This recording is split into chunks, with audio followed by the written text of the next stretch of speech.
Hey everybody, welcome to Frame Trap. I am your host, Brad Ellis. This session, not this week, this bye-week, whatever, how you want to say it. This episode. That's the energy I need in the words from my wordsmith and / co-host, Michael Damiani's back. I missed you last time. You weren't here. You're on a little vacay. Taking a little time off. Yeah. But back. I was so sad. I thought we might be able to record it the day before I took out time because it was a Monday, but it wasn't working out. Alas. So, streak cut off at the very beginning. Yeah, that's okay. And joining us once more is Michael Huber. Yo. What's up? What's up? How you feeling? What's up? I know you didn't get a lot of sleep last night. Yeah. I got the insomnia. You got coffee though, and you're feeling a little better. Yeah. We had to wake up early today. Yeah. Some game announcements. And Still got some left. Still got some left, yes. And also, the one and only Don Casanova in the booth. Once Lurking in as the always. booth, everybody. Exclamation point lurk. Don's my favorite gargoyle to have around. I like it. It's going to be remastered soon. Yeah, I saw that, dude. Yeah. Oh, yeah, dude. All that D23 stuff. So sick. Don, man, you're talking about announcements. Oh, man. This morning at 7 a.m. for us, Nintendo had their Direct once more. Just so you know, this is before the State of Play we're shooting this, so we're not going to talk about any of that on this show. Yeah, we don't know. We don't know what's going to be there. We got fake announcements, but yeah. Yeah. I'm guessing Spider-Man 2. That's my bet. Spider-Man 2, Silent bet. Hill. What were you saying Huber is going to be Final there? Fantasy 16. Yeah, we'll talk about those later. Standalone Fort Condor game. Standalone for your phone. This episode, we thought we'd try something a little different. In case you didn't know, Michael Damiani used to host Friend Code, a Nintendo podcast we have here. But we've just been kind of having it on the back burner for a little bit while Damiani was helping me with Frame Trap. Because there's been a ton of big Nintendo news, I guess. You know, there's been some news, but not huge. But yeah, finally, big boy news today. Yeah. So Damiani is going to do a Friend Code segment on this episode of Frame Trap. Sure, it's gonna be like the good old days. Yeah, this is the good stuff. Generally, just to clarify, I did say that whenever there would be big Nintendo news again, we'd get together and do a new episode of Friend Code for that. It just so happened to fall on the same day we're recording Frame Trap, and it just made felt sense. Weird to just do two separate things. It's like, let's just put them into one for that. So, Fusion. So as long as it doesn't fall in a day that there's a Frame Trap, it should be. We will do this going forward. Wait, but before we get into it, if you like the show, be sure to leave us a like, subscribe on YouTube, leave us a nice comment, give us a rating on your podcast service so you enjoy the show. Most of all, check us out on patreon.com/easyallies. That's how we're supported. Also, we have questions in the show from listeners, and if you want to leave a question, you just got to join the $5 and up tier to be able to submit. Interruption over. No, that's right. The good old $5 and up tier for those questions. $5 and up tier. Yeah. So 40 minutes. They said roughly 40-minute direct when they advertised Seemed this. longer. Felt like it was I don't want to say felt. It was closer to 50. It didn't feel that long. Closer to 50. Didn't feel that long maybe because they were kind of rapid firing. They had 3 segments that were just let's go. Quick announcements. So definitely had I don't know if I want to say the pacing was a little fast. It was. Nothing really some of the things I think they should have indulged in a little bit. We didn't get those indulgences, but we did get announcements. I'll give it that. We got announcements in here, and it was very worthy of being a full-blown direct, in my opinion. And I got this really nice email from Nintendo that Bloodworth, because Blood, he's got all the CEO of Nintendo. Yeah. He's like, take a look at this for me, and it's got all the deets for his old employees. Yeah. He's still on he's still on their server and stuff. They didn't. He's got the access still. I think we got to start with the biggest one because this is the one that everyone wants to talk about, and that is that we finally got the title. We got a new teaser, but it included the title for the sequel to Breath of the Wild. So we no longer, you can still refer to it as the sequel to Breath of the Wild because it is technically, We're assuming it's still a sequel. Who knows now at this point? We got a proper title. It is The Legend of Zelda: Tears of the Kingdom. And some debate over whether it's just tears as in liquid coming out of your eyes or maybe tears, tearing things up. Didn't we settle this? Someone said it was the Japanese name. Sure, but the English localization could also just be a double entendre. It's like playing off stuff we don't really know about yet. Because Fair. Who knows? The speculation, but the point is, we got a title, and the speculation is running rampant. Let it ride. Nintendo is still sticking to their guns with this one. This description, I feel like, has been the same description for like 2 years now. The newest entry, so it says the latest entry. No longer says a sequel to Breath of the... Okay, it does. Sorry. It is a sequel to Breath of the Wild. They still clarify that. They say this latest entry will take you up into the skies in an expanded world that goes beyond that. And then the other big detail is we got a release date for this. May 12th, 2023. Oh, it's May 12th? May 12th. So okay, I thought it was later for some reason. I thought it was... so... That makes sense, though. There were people who were not... so... To back up a bit, this stream was streamed everywhere except in the United Kingdom. Right. And maybe the title of this game had something to do with that because of the passing of the Queen and everything. However, that international audience that was watching the NOA stream, obviously the date to them read December 5th, 2023. Oh, yeah, of course, yeah. And so they're like, wait a second, it's December. Man, that's really far away. Wow. And everyone's like, no, it's May. So there might have been some confusion there. But May 12th, 2023. What do you think of that date? Do you wish it was a little earlier, or do you chill with that? Yeah, as we said in our reactions, in my mind, I was prepping for like May being kind of like the tail end of where they were like shooting for. I was hoping for March. Yeah. I think it's so calculated, Damiani, because like it's the absolute limit they could do, right? It kind of feels like that, but it also gives them an out to delay it like another month and a half. If you get like really close, you know, April comes around, they're like, yo, one more month, coming out in June. I feel like closer to release, like a 1 month delay for polish will not be the end of the world. Yeah. But I do think pushing it any further, like June would have been running the Summer Game Fest E3 territory again, which is like, whoa, that's like, you know, sucks for us, but they probably don't care. Yeah. But I think coupled with the fact that this new teaser doesn't show off too much, we haven't seen like solid gameplay, like Link doing stuff other than like jumping around, gliding. Did see him land on some kind of like flight thing, like a bird shape. It looked like a paper airplane. Have we seen any combat? No. Yeah. No, we've seen combat in some of the other trailers. Well, I mean, but not like as much as we want to see. Like you're not seeing how like no, you're not seeing you're not seeing that. Are there dungeons? Like they're not. Yeah. None of that is being shown. Haven't seen any shrines. And we are gonna be. We're approaching year 6 since the original game, so that I think is where some of the frustration is felt with this. So, but at the same time, I think this is also very effective. To give credit where credit is due, I think there's some people who would just be like, "Yo, I'm ready for May. Let's go. I've seen enough. I don't want to know anything else. Just put me in that world." Zelda is something. If one came out, Zelda is something that I would just buy without even seeing a screenshot. Yeah, that's true. Me too. Because of so many decades of just quality in my life, they've never burned me ever. Nice. So it's like, dude, I like that trust. Yeah, until I get burned. So, yeah, that makes sense. I think there are people who think like that, Huber. There are some people who played the Breath of the Wild and they want like dungeons to come back, like proper dungeons, and that's one of the biggest reservations they have. I think a lot of people are still in the same boat as you, even if they don't know for sure they're gonna buy it, because like they have that optimism going in, and it's like and there might have been some hints in this teaser that suggest there might be dungeons. Who knows? But yeah, that's where we're sit with it, and I imagine we'll probably get something more down the line from this before it comes out. Do you think maybe Game Awards? I think it's possible to have something at Game Awards. They've shown up before. Yeah, I think they could have like another trailer at Game Awards. Like a proper trailer. I think I'm pretty confident this is going to get its own Focus Direct some point next year. Probably like in March next year. Yeah, I was going to say, do you think we're going to get something from Nintendo where we have like a clear idea of what this game is actually like? Something in like February or March, I imagine we'll get.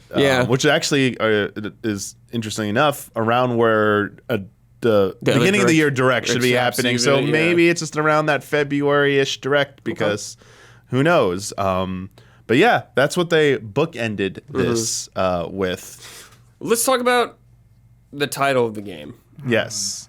What do you think? Just big brain time. Thinking we're getting hypothetically. What do you speculation think? here. Yeah, Okay. we're getting a speculation real quick, Damiani. So I want to know, Tears of the Fallen Kingdom. Tears of the Kingdom. Tears of the Kingdom. There's God, no I can't even Fallen get. This is gonna take me a while to Kingdom in here. get. This is gonna take me a while to get. No Fallen Kingdom. What's Fallen because Kingdom again? Dawn. What's Fallen Kingdom? Jurassic World. Come on. Jurassic World. That's it. Okay. Sorry, Don. Sorry, Don. Everyone has a lapse here and there. It's okay. But they're showing these these like drawings on the wall, the hieroglyphic almost things. Damiani, So just give me a quick what is Damiani speculating about right now? Yeah, what's going on? At the moment, I think a lot of it's own unique stuff. Yes. I don't think my biggest concern is that it won't even reference a lot of the original Breath of the Wild, even like maybe just in passing, which is something I kind of wanted them to really continue and build off that game. But Nintendo does its own thing.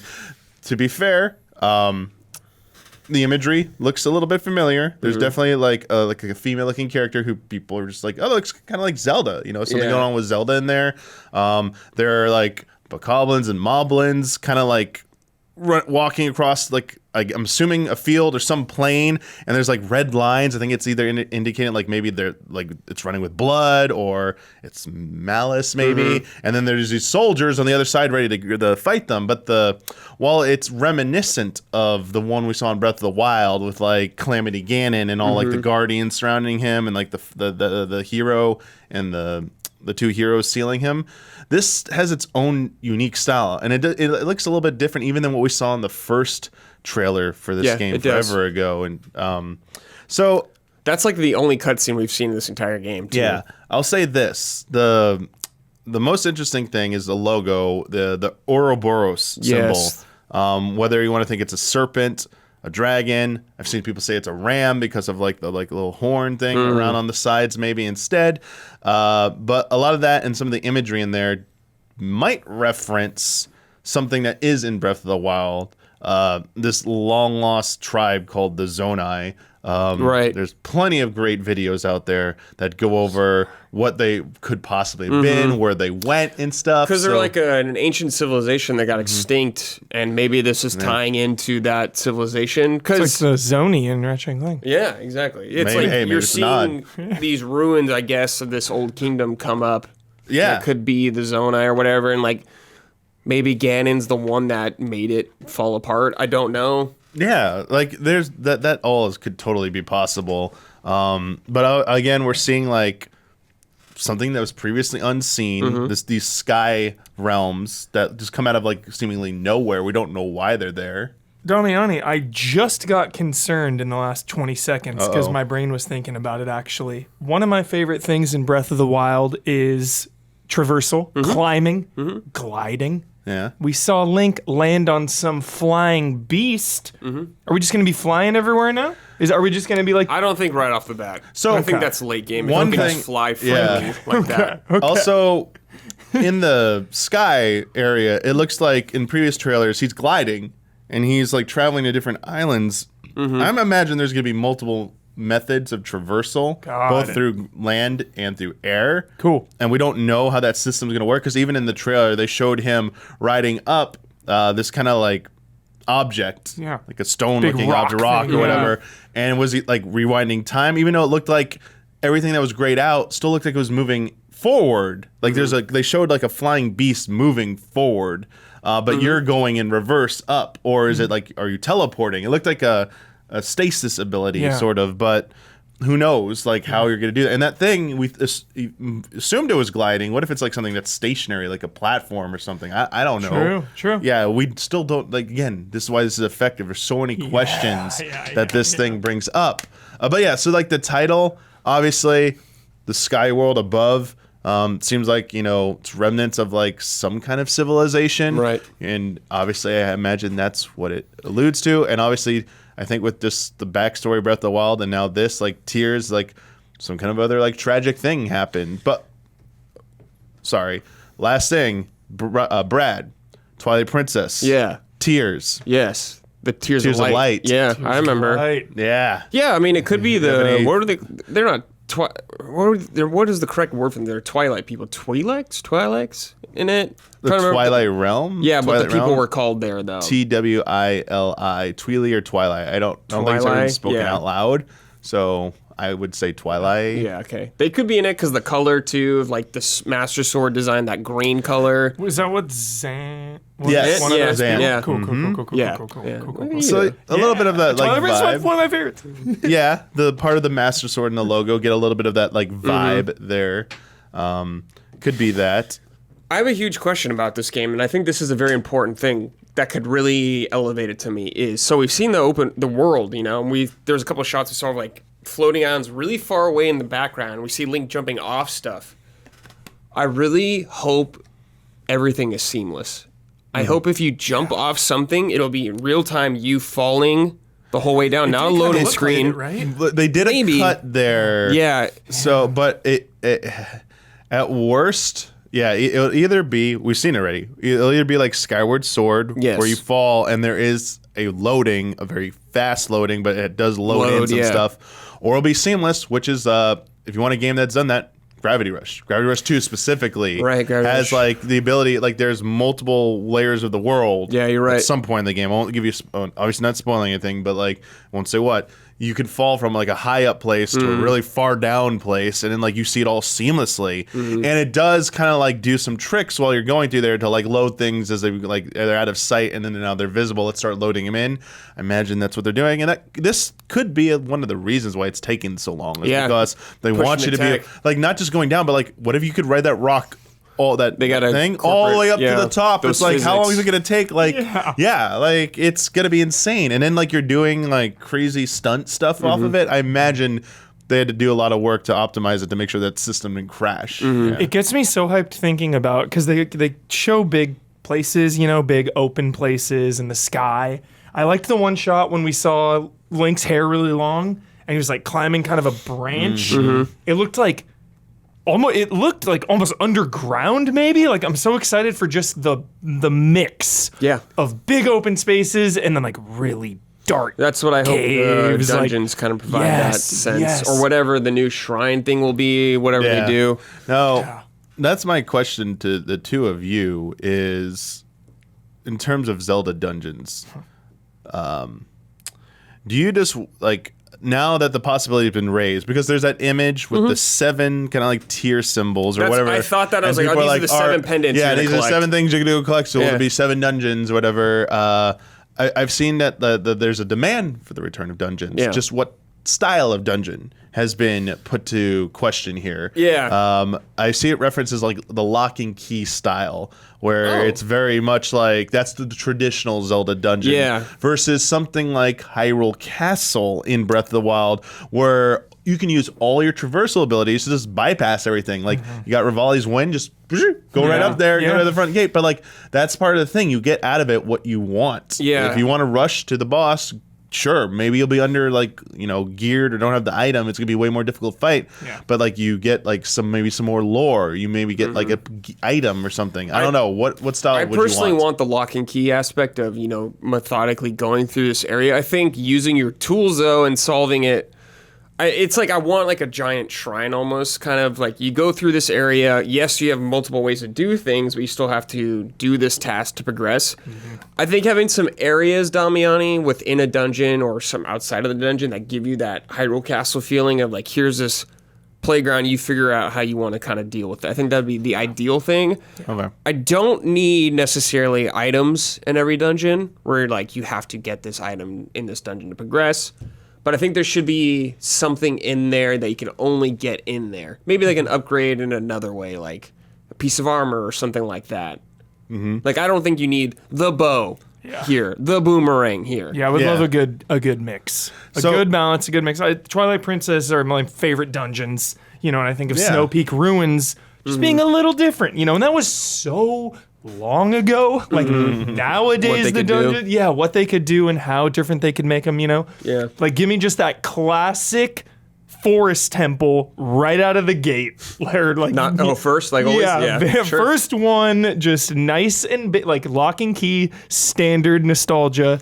and then start expanding it, maybe more like, okay, how do I do this? Actually, like big open spaces like the castle, Yeah, like certain as they like open it up too much. Puzzle structure. Sure, yeah. Like, will be less puzzle based and like, because you're not forced to solve certain puzzles. In a certain way. Yeah, and that's kind of like what I'd like them to retain. If there's I guess the happy medium would be sure, you can walk around anywhere in this dungeon, but there's a boss door and you can't open it till like you've solved the major puzzle of the dungeon. And it's like, all right, well, go wander over here, and like maybe how you get to said things that like maybe there's like 4 tasks you have to do. And how you go about doing those tasks and reaching those destinations is up to you, but they must be done in order to like fight the boss. Yeah, I hope the bosses are more unique, not just no more blights of Ganon.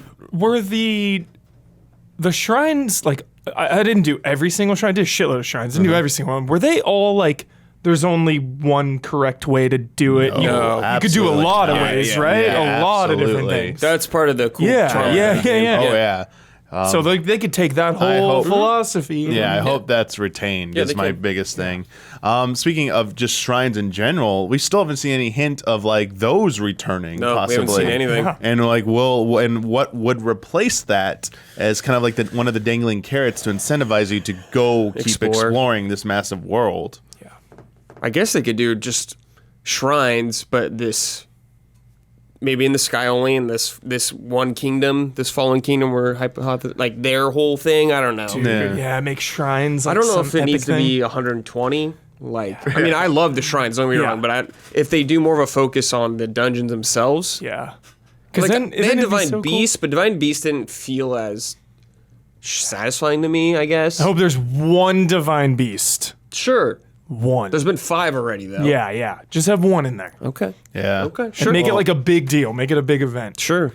Well, some of the symbols on the surface, the Nazcaline looking things, like I didn't look at them too closely, but I got like a Divine Beast vibe from them. Like maybe like they're symbols of like these like things. Because the Divine Beasts were Sheikah technology, right? Yeah. So everything in Breath of the Wild was like Sheikah technology that they built.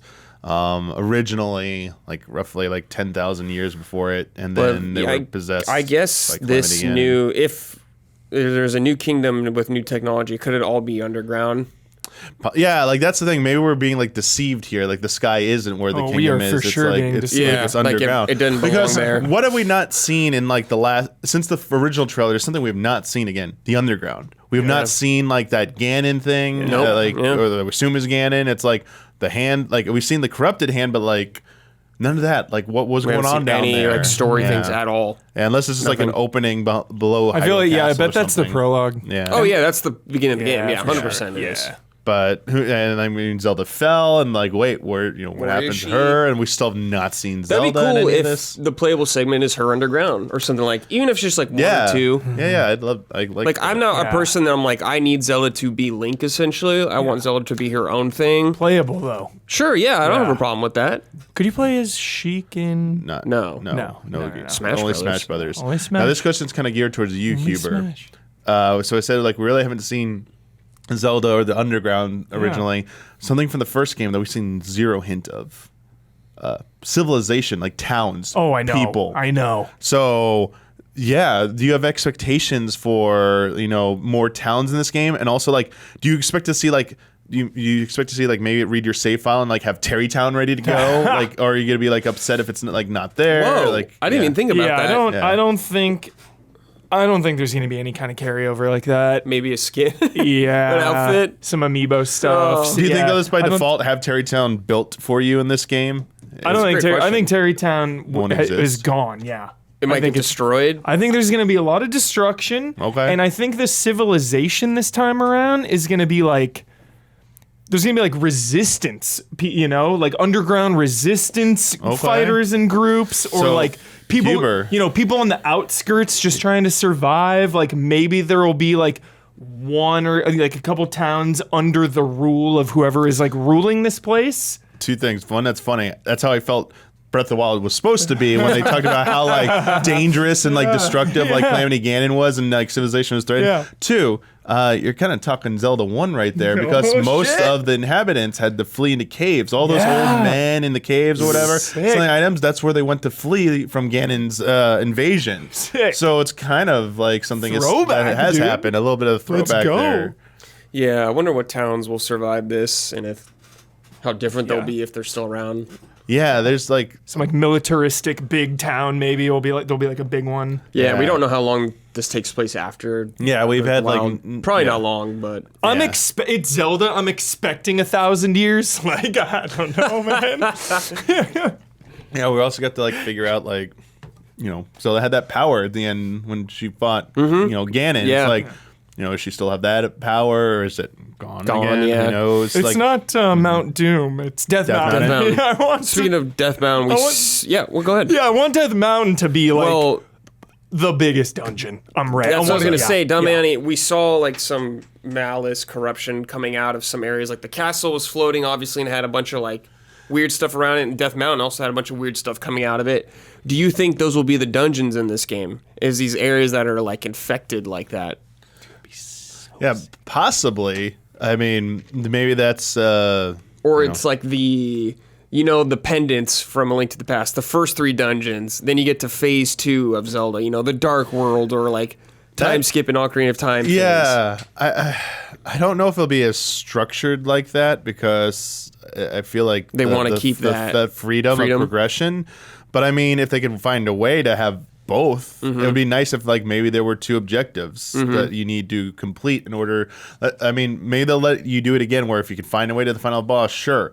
But now it's not just a single set of objectives, which is, go get the 4 divine beasts back in line. Now it's like, maybe you have to do something, as you said, you speculated, underground. So maybe there's like a few things down there you can do. And then there's like the surface level stuff, which, one of those can be like a dungeon as well, like death. Maybe you go back to the divine beast locations. Yeah. Maybe something has happened with them.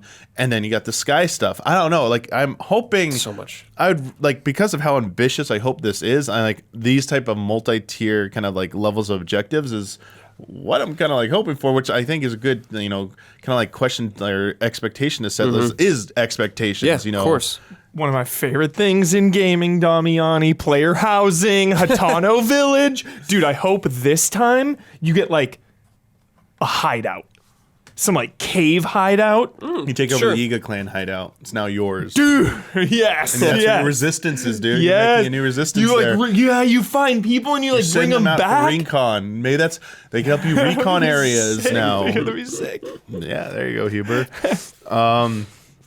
Like all those. That's the crazy thing. It's like, really, how much is this going to connect to the first game? It's like, where are all those? Where's the champions towns that we know? And the champions, the current the new champions. champions. Yeah, all that stuff. Yeah, it's like everything we've seen. Just it's starting to look a lot different and separate. Yeah. Well, Breath of the Wild sequel, which I just called it again. Yeah, I know. It hasn't even been a day yet. It's just such a weird title. It's probably the it. most distinct title they've ever used, I think, in English at least. Just kind of like melancholic vibes. Doesn't flow very well. It reminds me of, I'm going to laugh, because I've seen the sentiment being shared as well. It sounds like a fan title, like a made up title. I love it. There was a fake title involving melancholy as well, and there's one like the Valley of Deluge or whatever. Like stuff like that. Yeah. It's like Tears. You can go back like 20 years, like you go like, yo, this the next Zelda's called Tears of the Kingdom. Tears of the Kingdom, bro. Yeah, the King's Crime. Oh wait, dude. Okay.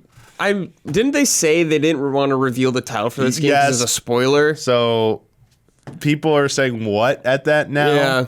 Like maybe it'll make sense when you play the game, but it doesn't matter right now. It doesn't make everyone sense. was wiped out, maybe? Definitely some speculation that this wasn't the original title. Oh. That it was probably something else, A little possibly. more That was a little bit more. Closer. Yeah. So Return of the Goddess. But yeah, that's the thing. The last thing I want to say, because you asked about theories, I was digging around in my head trying to come up with the thing I wanted to say that I was like looking at before. The last thing I'll say about this, like the the mural vibes that they use for this teaser trailer.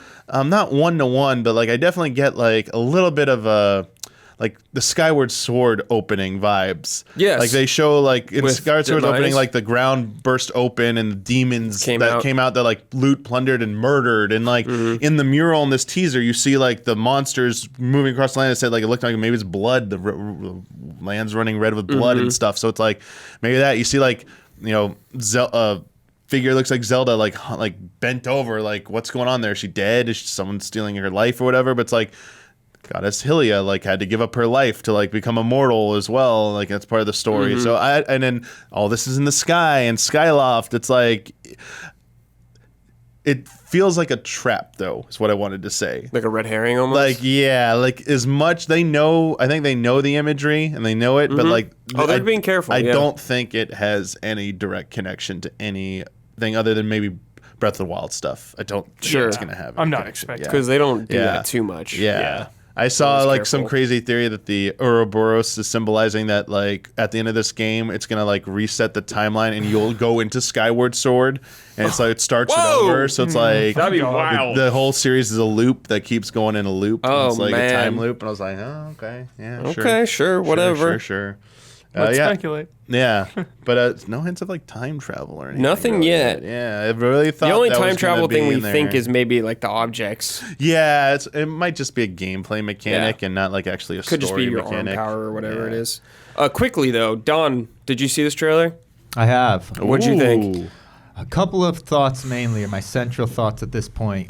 These are the main things I'm thinking about. Going off of something Huber said, traversal. Okay, the setting, sky as the central setting, I love it. And it just begs you to think of how fun this is, like huge fan of Gravity Rush 2 over here. Okay, obviously we're not going to have any anti-gravity feature in this though. Why haven't they shown us yet, Brad? Why? What is magical about this world? They showed this early on in Breath of the Wild. We saw climbing, we saw the glider, we said, oh, this looks, and it ended up being a major factor in the game. The joy of traversing the land in the first one. So it's curious that we haven't seen any element. I mean, landing on that bird at the end did not look like a dynamic kind of craft. It didn't look like anything that made you think like, oh, I can't wait to do that kind of thing. It looked like a controlled process. So that's a big thing that I'm curious about is how navigating this really fun setting it looks like they're focusing on is actually going to be fun. I'm sure it is going to be successful. I mean, they've had time. But and the other thing is just the title. Yeah, this title caught me off guard a lot, too, in an odd way. It's just so interesting. I was thinking about it this morning. Breath is life. Tears associated with death. Melancholy, what all of you are talking about, you know. And so what I'm thinking about here, again, when we saw Breath of the Wild at first, you felt the life. That's what it was. There was this invigorating excitement when you saw that terrain and you saw the grass and everything, just the style of it. That title, you could feel the title. There was an association there, and I'm not seeing the association yet. And I'm also just nervous about the association because it's a dark association with tears, you're thinking, or like you're bringing up. So, yeah, just these are the kind of things that have popped into my mind more now.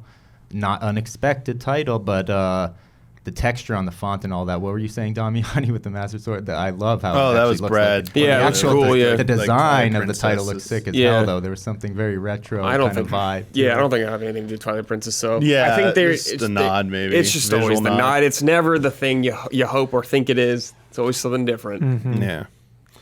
Definitely want to see more of this game in action, which has just been like the theme for the last 6 years. Yeah, since Easy LA started. Since we started, yeah. All right. Well, that was what ended the show. Kicked off the show. There's a few other highlights I'd like to go over before we move on from this.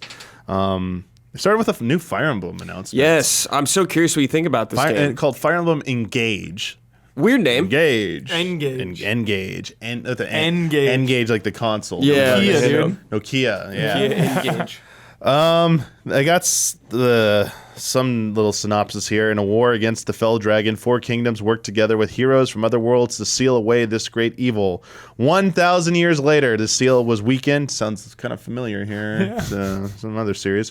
Is weakened, and the Fell Dragon is about to reawaken as a divine dragon used rich strategies, and robust customization to meet your destiny.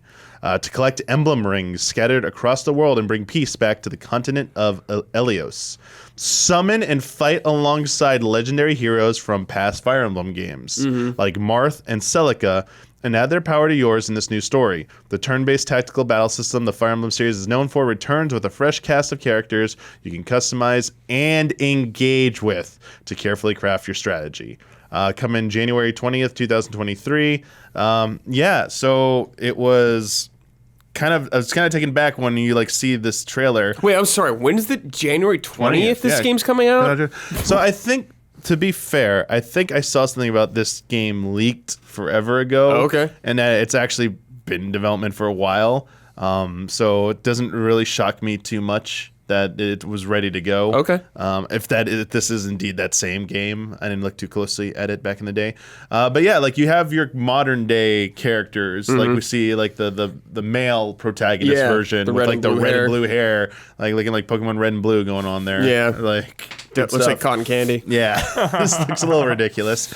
But yeah, I was like, why are we seeing heroes? Because this can't be another Warriors game. We just had Fire Emblem 3 Warriors 3 Hopes, and it's no.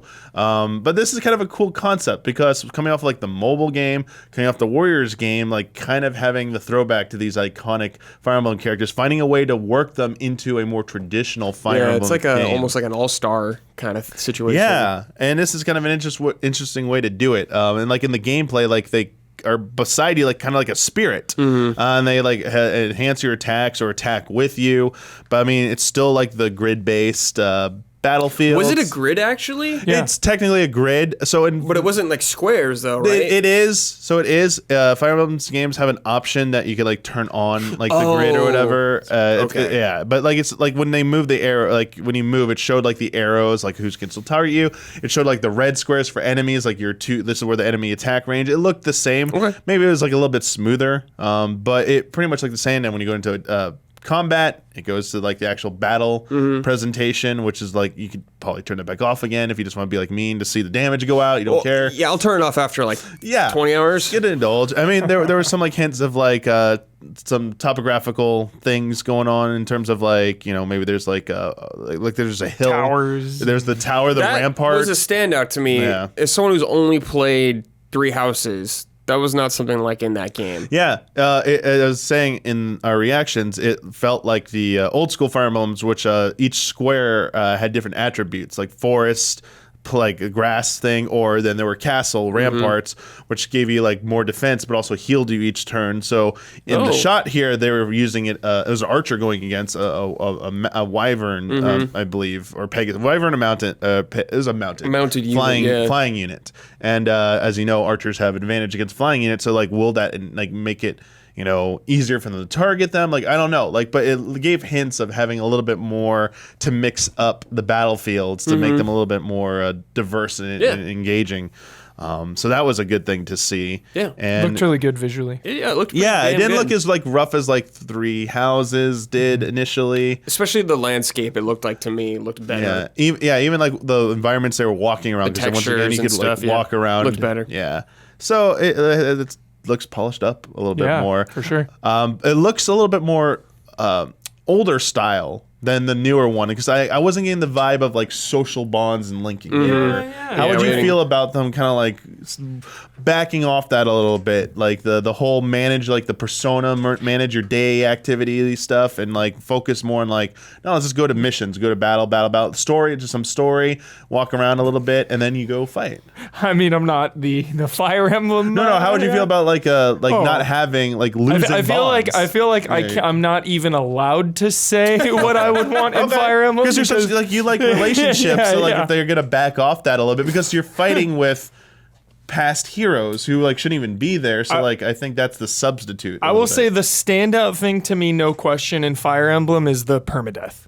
The permadeath, losing your unit. Oh, yeah. So as long as they keep that that, I will always be looking longingly and interestedly at it. I imagine they will keep the all those quality of life. Because it makes it such high stakes. Like from the you can have from the bit of Three Houses I played, like those battles were just so intense. Yeah, I think they call it classic and like casual now. Yeah, something classic, like and then they have all the difficulties. And when you beat it, I'm sure they'll unlock like maddening. Like they'll have all those like challenges there. I'm sure they'll have like a rewind feature as well, just to help out newer players. But I mean, even for like experience 1, it's just nice sometimes to have like I need to use like a mulligan once or twice. So it's like back. that's fine. I overlooked something. Would love that in chess. That would be great. Seriously. Couple thoughts. Sure. So I hope I liked the getting to know your squad and like all that kind of stuff. I do like that. I want them to dial it back a little bit though. Personally, I got like kind of tired of it after a while. In Three Houses, there's a lot of it at the home base. And if you're into it, it's great. But like, I do like it, but I think just maybe tone it down a little bit. Yeah, I agree. Especially after playing the Warriors version of Three Houses, Hopes, how all that stuff was still there. I mean, it was nice to revisit it, but it is so much. It's just a lot. And I could definitely go for a Fire Emblem game that's only like 34 hours, 30 to 40 hours, and then you're done. You don't need to replay another route. I would like to go back to like one and done. Yeah, I was going to ask you, do you think there's going to be something like that? And, I feel like Fire Emblem games for a long time have been, you choose a house or a version of the game you want to go with for your campaign route. Do you think there's going to be anything like that? I hope not. And I don't see anything that caught my eye that would make me think that. You obviously could choose the protagonist, which one you want to be. Right. But this feels more like Awakening. Like something like up to through Awakening. Those are how the games were. But then you had like Fates and Conquest and different versions of the game. The different versions of that. And then like Three Houses. Within Three Houses, like let's put it all in there at once so you don't have to buy multiple versions of the game. I think maybe they're going to stick with that style for this one. Yeah. So you're feeling pretty good about this then? You saw you saw? It would be nice to have another like, kind of like an older style Fire Emblem game, because I know you love those old ones a lot. Yeah, I'm not a fan of the modern character designs, like the present day, because it's like this thing takes place 1,000 years after the backstory. So, but all of this looks like medieval fantasy. So I'm sorry for calling it modern, but like the new cast of characters, like I'm more excited about playing as the old cast. Sure, I get it. But there were some of the newer ones that looked fine. I'm sure there'll be like some winners in there that You're excited to see towards me. Yeah, dude. Yeah. But like the main protagonist, that dual color thing is too goofy for me. Like, I'm sorry. Yeah, that's fair. It's like, that's fair. Nah. It was Marth S tier in Smash. Marth? Yeah. Marth. It's pretty strong in Melee. Melee S tier. Yeah. Melee he was really good. Marth was a terror in that. So game. I only know Marth, Roy, and Ike really. Is anyone else you're really hoping to see? Let's see. I mean, I would like to see. It'd be nice to see some of the Awakening cast pop in there. I thought I saw one of their characters, but maybe I was wrong. Whatever. But also, yeah, I'd like to see a character from Three Houses appear in there. Just one or two. Like, I actually like the cast of Three Houses a lot. So, get me Claude in there. I mean, I know everyone's gonna want Edelgard, obviously. Yeah. And you'd want like Dimitri, but like maybe just the three of them could show up. Would be like, punish Dimitri with the eye patch, right? Oh yeah. Oh yeah. One final thing, sorry. So what we've seen in this game, some of the aspects that we know of is like summoning people to fight from you that from Fire Emblem games. Do you think that will end up feeling too much like a gimmick? No, because I imagine it's just like an extra. Unless I'm wrong, it looked like every hero who you could summon was like had to be like the same type as you, like a swordsman or like a mounted like lance user. I'm not sure if that's how it actually is. So I imagine it's more of like guess maybe it is a gimmick then if I'm what I'm about to say. Well, gimmick's not necessarily a bad thing to me, but I guess where it just kind of feels like a lesser version of like not a full blown new Fire Emblem, more like a all-star spin-off kind of thing. I think it's just a new layer to the existing battle system to enhance it. It's what it's going to be. So like they had like it's slipping my mind, the thing where you sent like your garrison to attack in Three Houses, or partner attacks in like Awakening when you stood next to somebody. Like if you had a certain relationship with them, it triggered a certain ability during an attack. I imagine this is their version of this, where everything else I think is still going to be pretty standard. I would be shocked. I think cool things they could do is introduce like new classes somehow, because like they haven't. I don't know the last time they've introduced a new class was, honestly. But it would be kind of interesting to see them try and come up with a new one if possible. But otherwise, yeah, I these games are just a blast. And if they can tone down like the social management angle that had been in Three Houses, I would not be opposed to taking a few years break from that style of a Fire Emblem game. Lots of great tactical RPGs coming around the corner and out right now. Speaking of RPGs, Brad, I want to ask you about this one because I think you really like this Octopath Traveler. Yeah, I like Octopath Traveler. I never finished the first one, though. Damn. I got bored, honestly. Okay. But like, it's exciting to me, though. This new one looks better to me. Is there anything you hope they could do that would address like why you like kind of like you at the time out? For me, it was the story a lot. Okay. And the characters like not connecting for me in a good way where they all connect kind of in a way at the time. I guess like, I just wasn't into their stories as much as I wanted to be. Okay. And I think the combat kind of didn't evolve enough for me at the time to keep me like going. But it's been a very long time since I've played it. But this looked like way better. Just like the world itself looks better and higher budget. Like there's a lot more going on. I have some. I don't know if it's one of my favorite looking games like I've ever looked at. Honestly. Oh, HD. And Octopath Traveler 2 specifically, like that trailer just hit. I was like, oh my god. Yeah. I was just like, wow. Yeah, it looks great. Wow. They look great. I love that style. I think it's a great idea for Square to keep doing it. Yeah, it's such a cool style. Yeah, they don't give any new details here in this summary. But February 24th, 2023. Not Switch only either. No, it is not. It is not another platform. So Day one too, which is interesting. I think that's fine. Oh no, I think it's fine too. I'm surprised since the first one was for a while. Yeah.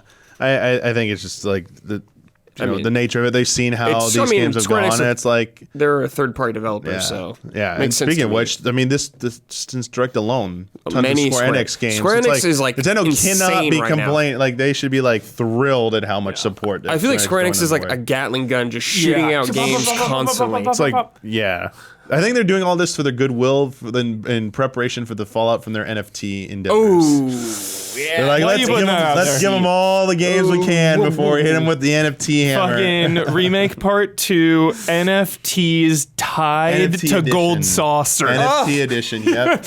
You need an online account. So cursed. Yeah. So cursed. What if Shinra has NFTs in? They're researching NFTs. Rebirth, yeah. What if the materia are NFTs and only certain people get only one person can own a type of materia? And there's like shiny materia. Oh, okay. We're giving bad ideas. Sorry. Just stop. Sorry. Stop. Square Enix, don't listen to this. So cursed. So cursed.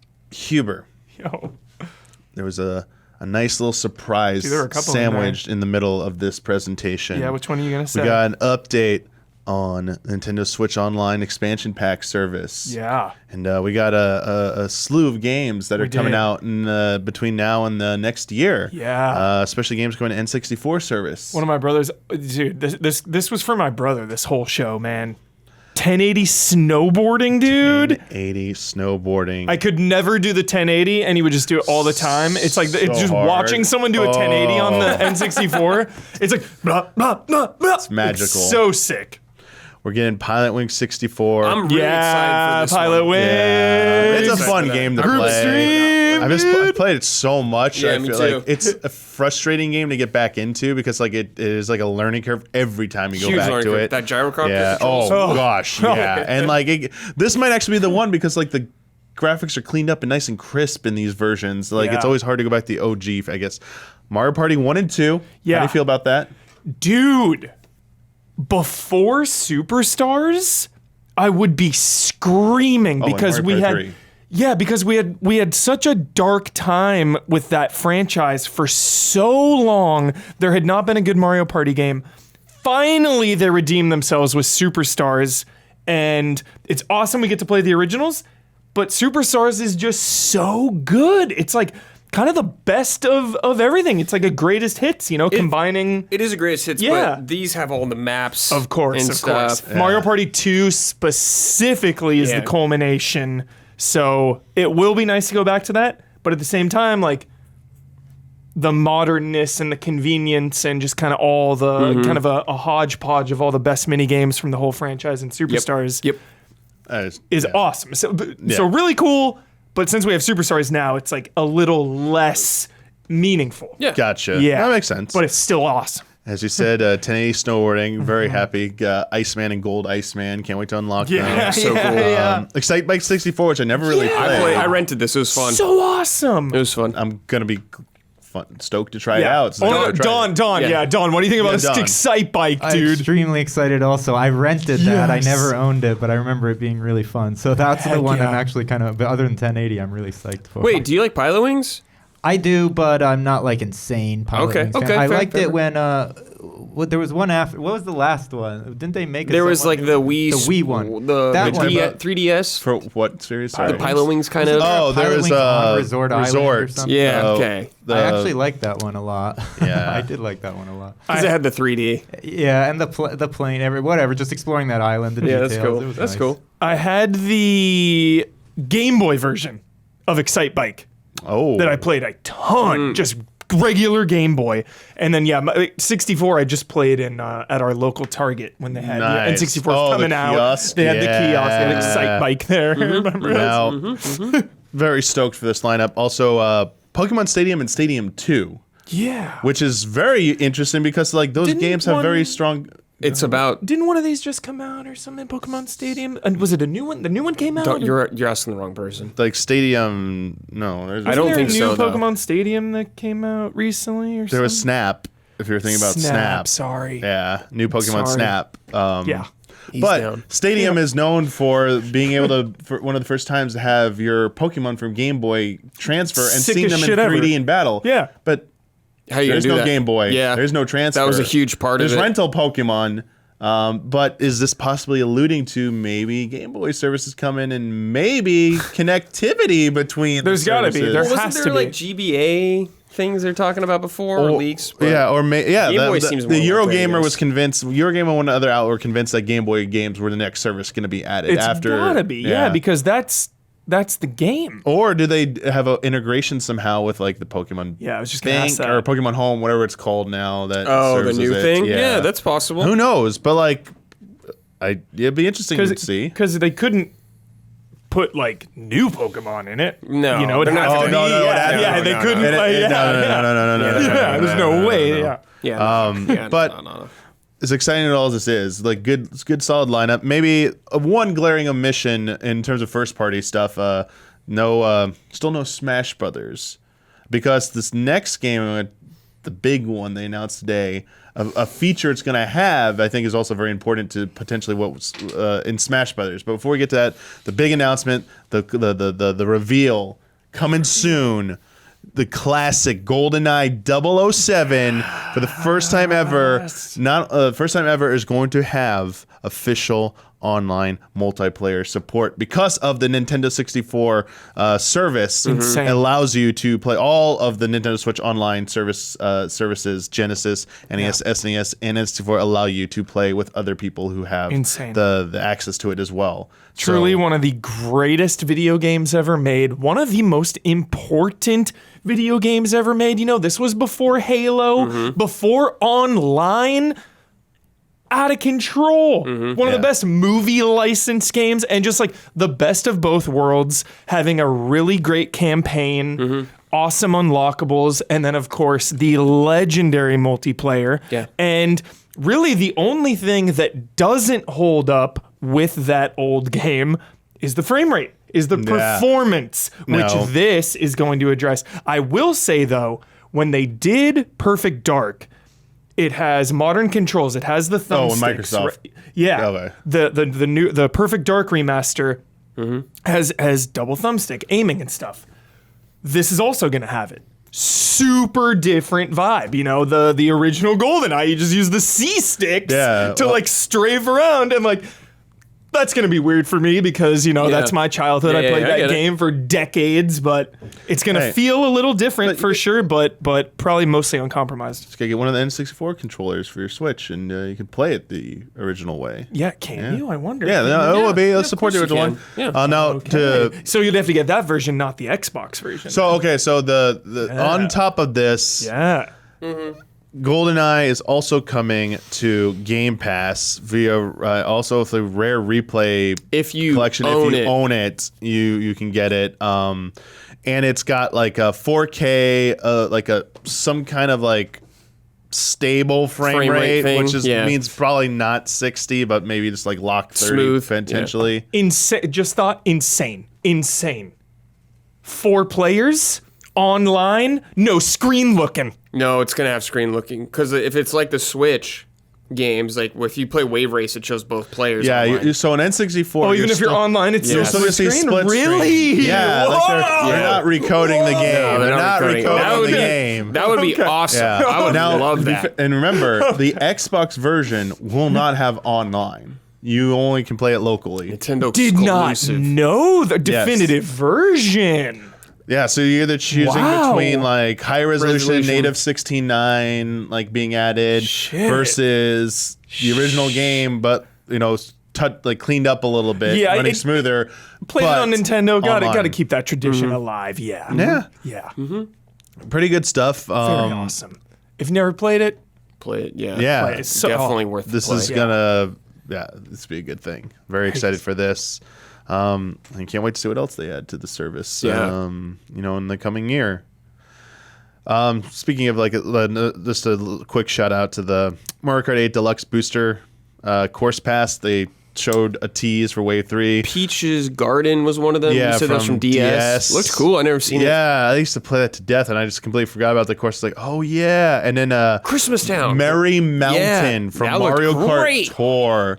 That one Christmas was jolly vibe. Christmas stream. And it's coming this holiday. Yep, we're playing that. This holiday. This is the perfect holiday. I'm playing that with Christmas lights wrapped around me. Just like, I'm ready. Right, I'm with you. Santa hat. I'll be there. I'll be there. Some hot cocoa before we get on the tracks. Absolutely.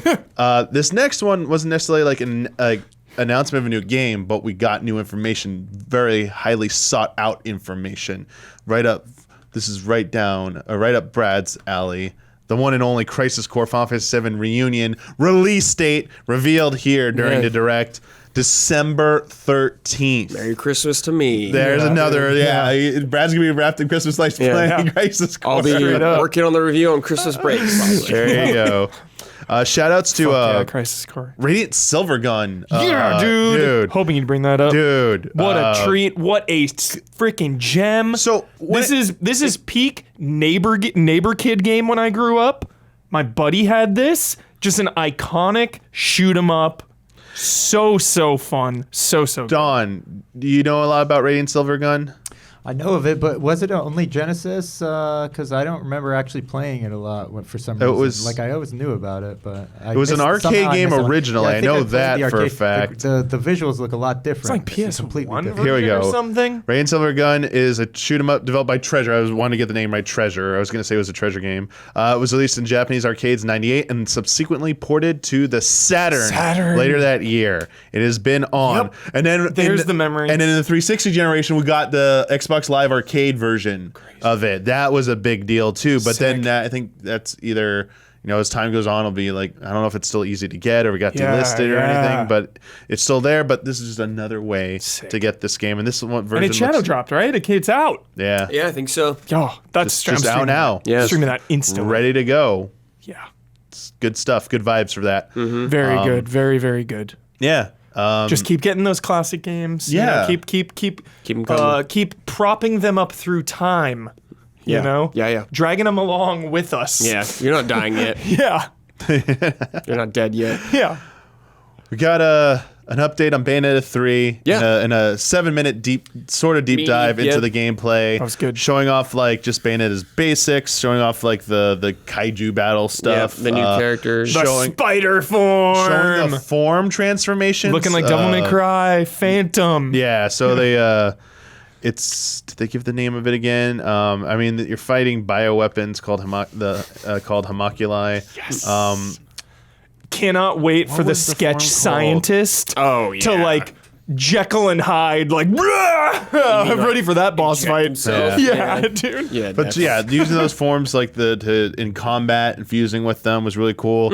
And then I think the highlight for me was seeing Viola. Seeing her gameplay? Yeah, like seeing how her witch time is going to be procced by like parries, like block parry, like perfect timed blocks. Or the Cheshire companion, or her demon thing. The demon thing was like really sick looking. That was good.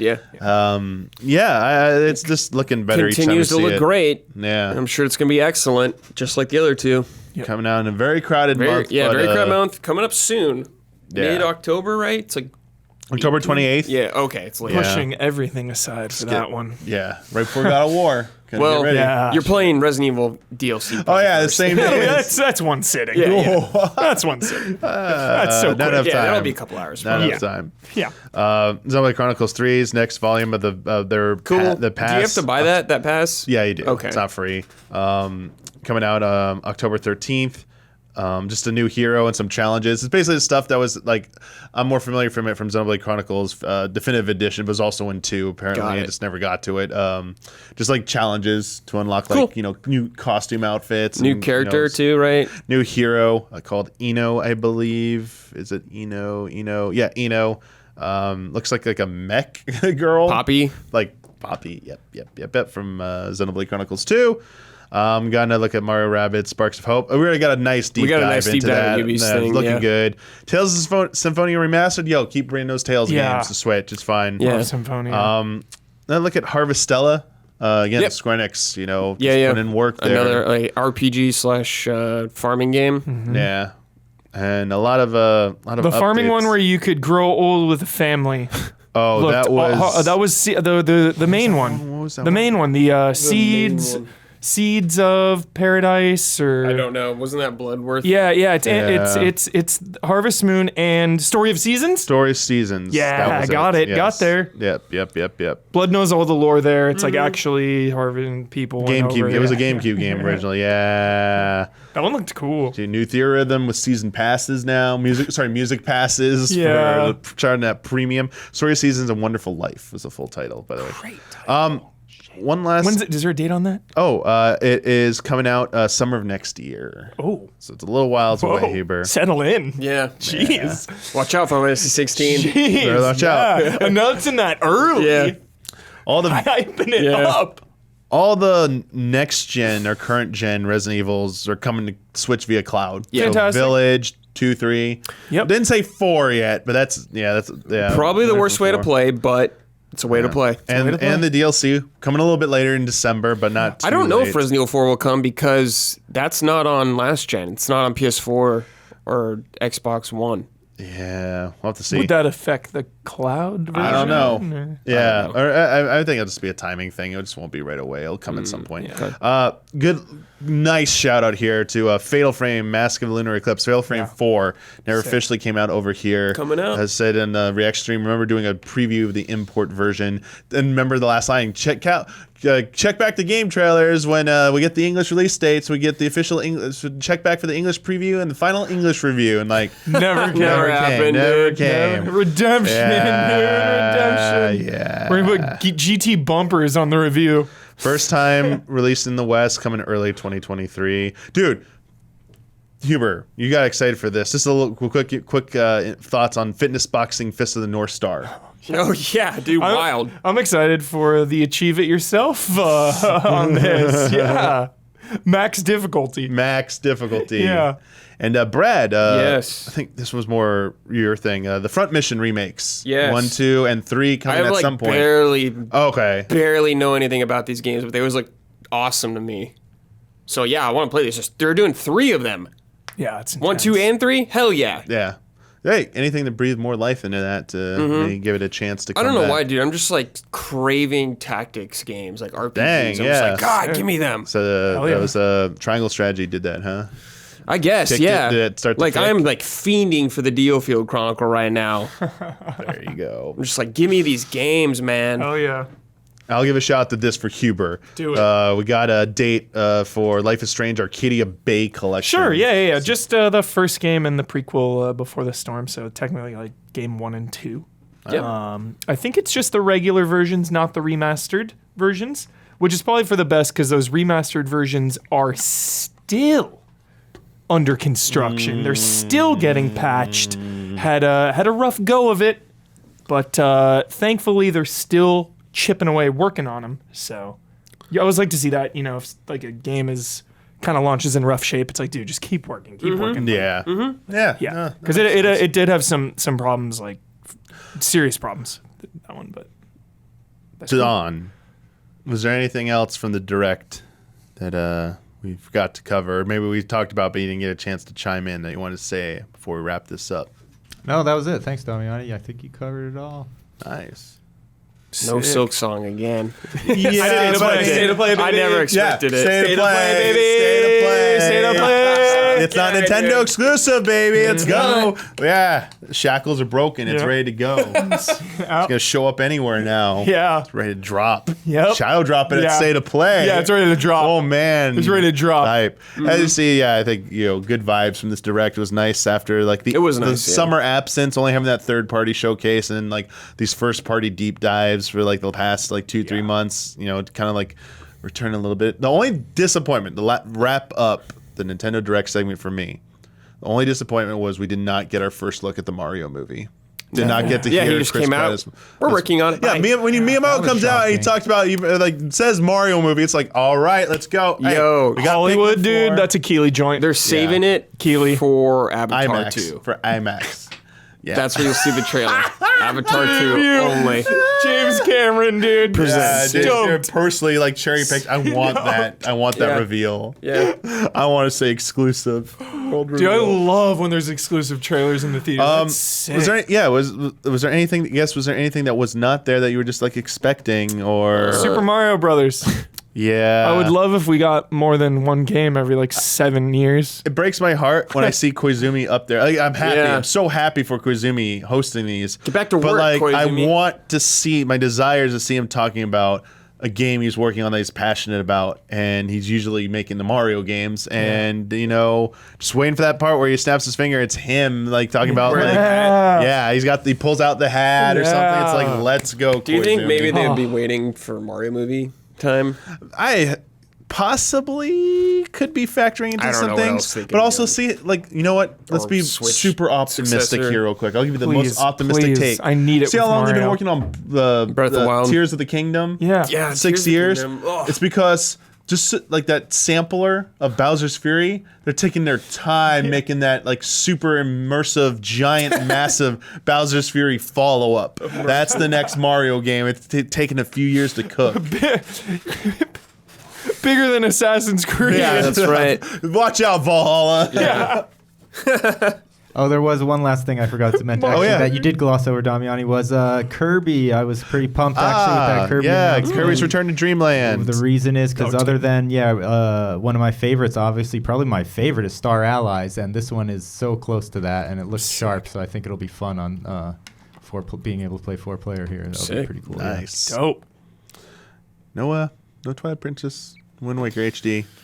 Yeah. No Switch Pro. No Metroid. No Switch Pro. I'm really sorry about this Wait, Switch. wait. I'm sorry about bringing it up all the time, Yeah. but it's not a troll. The games really looked good in this Direct. I was convinced, dude. I was on, and I was like, and then they're gonna, and I was like, okay, they're obviously gonna show Breath of the Wild 2, Tears of the Kingdom at the very, very end, and that's when they'll do it.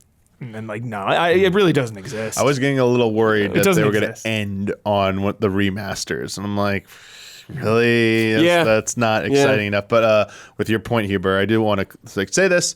Yeah, there's no chance Switch 2 is coming out anytime soon. No Switch Pro. It'll be Switch 2 in years. Point. Yeah. Please don't take us seriously at this point anymore. It's a troll. Switch 2 in 3 more years. Holiday 2023 is the most wish upon a star timetable. 2024 or later is probably. Yeah, so 2024 this stuff's all probably. running on normal Switch hardware. We're just messing with I it. just wish. But yeah. I just wish. Yeah. Felt good to have big Nintendo news again. So good stuff. Yeah. Good stuff. One quick question, actually, Damiani. What was up with the Samus logo appearing on the left? It's always been there. Go back to other trailers and directs. That symbol and the P1 is in other stuff as well. Like the way Don, the timing your wave of that race was weird. Go rewatch the wave race announcement for Nintendo Switch Online expansion pack. Tell me what's in that corner. Okay, good. I'm glad you cleared that up because I thought the timing of that was just bizarre. It seemed like they're about for to a second I thought it was you saw the Samus logo. Okay, You're like, what when the there's heck? only black on the screen in the border, I thought we were seeing. I'm like, but wait, you said something else. What? And I'm like, okay, it's just a profile. Thanks for clearing that up. I'm sorry, I got one more question, Tommy. I gotta know this, man. Okay. Metroid. Oh. What's going on with Prime 4, Damiani? I didn't expect necessarily to see Prime 4 here, but I was thinking there'd be something Metroid. Yeah, I feel like there's been so much discussion. Oh, here's there's been a lot of discussion about something Metroid Prime Trilogy coming back, like getting a re-release, or just Metroid Prime 1 getting an HD remaster, or possibly a remake. Who knows what that is? But I mean, I sometimes just say around here, it's like people are so sure about Nintendo news rumors being true, and when they don't happen, they're like, wait, what happened here? Like, that's the thing. Like, they could be true. They could have been true. Who knows? But like, it doesn't surprise or disappoint me anymore unless there's like a real leak that has like an image or something tangible. I just don't believe it. Like, I just take everything with a grain of salt. Yeah. As for Metroid Prime 4 specifically, I think, best case Game Awards might get a teaser. Realistically, it'll probably be in their first half, like their first half of next year direct. Like if it's in February again, like it usually is, or earlier or later. Yeah, because they don't need it right now. They're stacked. They got tons of stuff. And also remember, it had to kind of like start over again with retro being brought in a few years ago now to take over that. And we don't know what the scale of that project was and the scale of their new goal and vision for that is. Okay. And I honestly, who knows? Like, honestly, I think it might just like be a bookend game for Switch. So like, I don't even know, like not even be like next year. It might be like a 2024 title at this point. And like, that's Metroid for you, man. Like mainline ones, we got handheld one. We got Dread. Dread. We got Dread, baby. Handheld one, but like how long that took to come out. Yeah. Yeah, the last mainline one was on Wii, right? Other M. So. Oh yeah, Other M. Federation Force was the last one before, but yeah, this is just the way it goes with Metroid. I mean, their fan base is, I think, kind of used to it at this point. Yeah, so definitely. Yeah. Sorry, Metroid fans. Yeah. All right, let's get back into the normal frame trap. Thank you, Damiani, for that. Thanks, that was fun. Always glad to talk about Nintendo with you. Always happy. We got some games to talk about. First one we're going to talk about is Splatoon 3. Nice. So this just came out. When it came out, we were doing easy chillin'. So we played a little bit of it. I haven't had a ton of time to sink. I haven't had a lot of time to sink into this game. I played like an hour and a half about it, but so far I think it is good. All right. I am not a Splatoon expert by any means. I never played the first one. I have the second one, but I didn't play a ton of it. I think it's cool, but I never really dove into it. And I am having a good time with this Splatoon. So I know I saw some people before the game came out complaining maybe it didn't feel like a true sequel or anything like that. So all that's going to get lost to me. I don't really know what's new or old, but I just played a little bit of this game. The first thing I start off with, which was the campaign. So I have no idea what I'm getting into with this. I have no idea what to expect. Just hopped in. It's very early, so it's like just teaching me the ropes, like just spraying your gun, teaching about that, going under the ink and just swimming around. Those mechanics are still really cool. Feels so good. A really cool just mechanic I really like. And you have this like little weird hideous fish friend with you. I don't know what this guy is. Has he been in the other ones? Do you know? I'm not as familiar, no. Whatever. You throw this guy on some like furry stuff that's like taking over the squid. I don't know the squid lore, I'm sorry. Taking over the world, and like he eats it and opens up a new path for you, and like kind of reminding me of like a star door almost like that. Okay. Anyways, you just kind of go through the ropes. It's teaching you how to play, like spraying up, going up the wall. You get some like on some rails kind of and slide across them. And I did like a little boss fight. It was just this crazy guy just showed up in a mech out of nowhere. And reminded me of a Mario boss a lot. Nice. I'm like, this is like a Nintendo Mario boss. Just here. He's just running around. He's like shooting a hand out at you that's flying, punches the ground. Then you gotta like shoot it real quick. Comes back at him. He's got a drill you got to do that with also. Then eventually he like comes down. You're like shooting him out of the mech. It was pretty cool. It was a fun first, like it was the tutorial area, but it was a cool tutorial boss. I was like, sick. Then I decided, because I didn't have a lot of time, I'm like, I gotta hop into multiplayer. Gotta check it out a little bit. The game takes place, to go between these, you have a hub, this like awesome city. I don't know what it's called, but it's really cool. Like, looks like Tokyo or something like that. You're going around, there's houses or shops to buy gear, but I couldn't buy anything yet. You have to be level 4. And I was like, shit, I got it. So I was like, they're pretty much telling you like, yo, you gotta go in the multiplayer. I was like, all right, let's go in the multiplayer. Go in the multiplayer. Man, it's really fun. Hell yeah. I really think it's cool because not only are you shooting other people like you do in so many multiplayers, but the mode I was doing, which is the basic mode, is you're spraying paint. That's the objective of the thing, is to lay out this area with as much paint on your team as possible. Turf wars. Yeah. Turf wars, yeah. And it's like, I just had the basic gun. I play that game like a janitor, Brad. I'm just like, don't mind me. I'm just spraying here. So like, cool, let's go. You can focus on that. It's like, if you want to, try to cover the surface more, you can focus on that. Or you can try to take out some people. But like, some guy on my team was mostly just focusing on, I noticed, taking real estate. He had the paint roller. Yes. And he was running like pretty fast, just covering everything. And I was like, okay, well, I can't do that fast as that guy, but I can maybe take out some guys easier with my little squid gun. Yeah. Getting that in there. Had a couple ults, where you got like a big cannon out and shooting big paint. I was like, this is sick. Got my ass kicked like 3 out of the 4 matches I did. Won one of them though, and it felt good. Yeah. The maps seemed cool. I only did like 2 or 3 of them, but I was like, yeah, this is good. I am enjoying this so far. I definitely need to dive in. I want to check out more of this game, so I'll probably follow it up on another episode. But I got a small taste, and I was like, I get it. I get why people like this game. I see the appeal. It feels unique. It's a good time. Do any of you played a little of the first one? I played the first one, yeah. I played multiplayer for a bit on that one. Okay, actually. on the Wii U. Yeah. Got it. Wait, Wii U. Wow, that was first. Loved Splatoon 1. And then 2 came out at just, the timing is so much with me. It is. Yeah, it's pretty much everything, honestly, for what I play and what I don't. Timing and mood really dictates it all. So I kind of missed 2. And then now 2, 3. There's kind of awkward timing. There's a lot of timing. Stuff. Yeah, it's like timing. Right before the rush. Yeah, but I want to play because every time I do play Splatoon, whether it's whether I was playing 1 or 2 here at a group stream, it's like every single time I touch that game, I'm having a good time. Yeah, it's kind of the really Nintendo way, right? It is. Every time you touch it, you're just having first party, having a good stoked. time. So yeah, I definitely want to do the salmon run. I haven't done that yet, but I like horde mode, so I'm into it. Yeah, for sure. Are you into these, Damiani?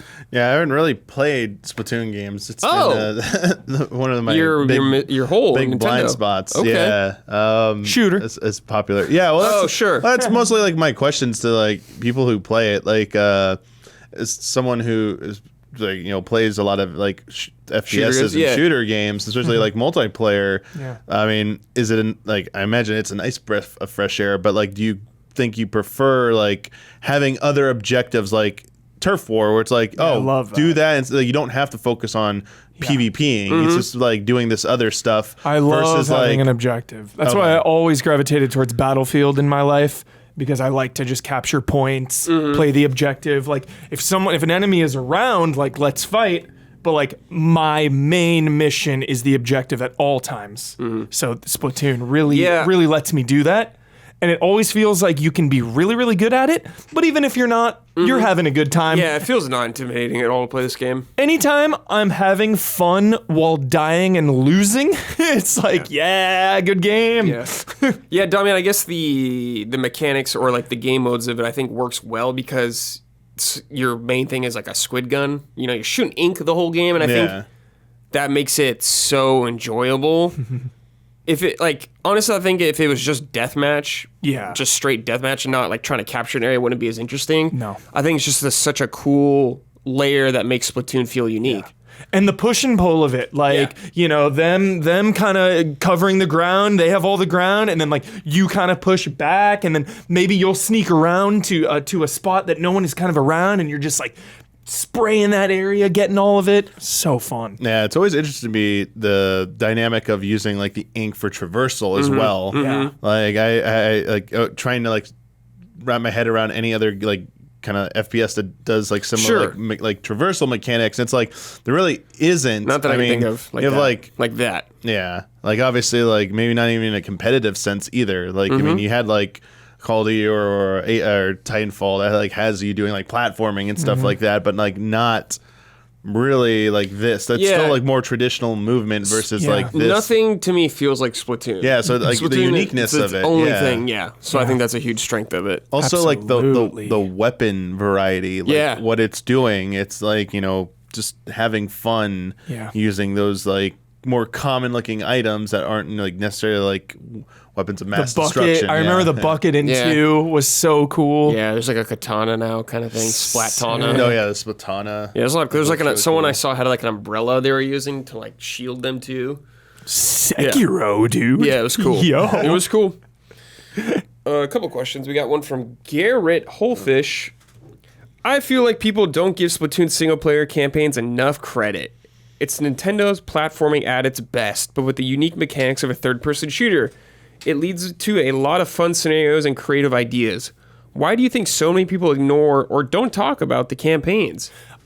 I think when a game has an excellent campaign and an excellent multiplayer, something is going to be talked about less. That's just kind of the vibe I feel like. Last of Us, Uncharted, you know, the stories, the multiplayers are 10 out of 10, but it's just like one of them overshadows, you know? So I think maybe just the multiplayer of this is so unique, so great, one of a kind multiplayer really, that it just dominates the conversation. Yeah. Also, so much of like the social interaction element around multiplayer, like the themes, the Splatfest that they do, they just literally just announced a new one about what would you bring to a deserted island, and it's like that's what gets people wanting to come back and play. I feel like so like unfortunately campaigns like they're one and done usually. So like they will have their moment in the sun. They have their moment, like, and then that's like same thing. Like imagine if Fortnite had like a huge single player campaign and then that was never updated. It was just like there. It was fantastic. Like one of the best like campaigns ever. Save the world. Yeah, Jones. Yeah. But like people don't talk about that because every new season it's like who's the biggest like new character being added? What's the new like season pass? Like it's just the speed of like how things move along. So I think multiplayer usually edges out single player. Totally. Yeah, I mean, we haven't played the campaign, so I guess we're guilty of that. I always associated this game more with multiplayer, just because that's what I heard about the most, you know, and the most buzz about. But Bloodworth always quietly talking about the campaigns, hyping them up. Yeah. So I guess we'll see when I finish it. And even though you don't really need to, it in today's day and age, I feel like it is. It's like Splatoon 3. Well, it's like, oh shit, maybe I didn't play the second campaign. You know, I got to catch up.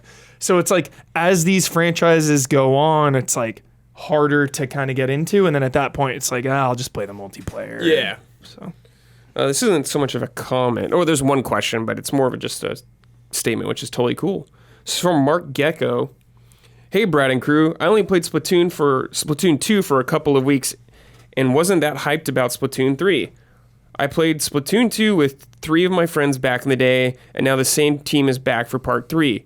We had a lot of fun, and my excitement for the game went up. Can't wait for the weekend when my team gets back together for some matches.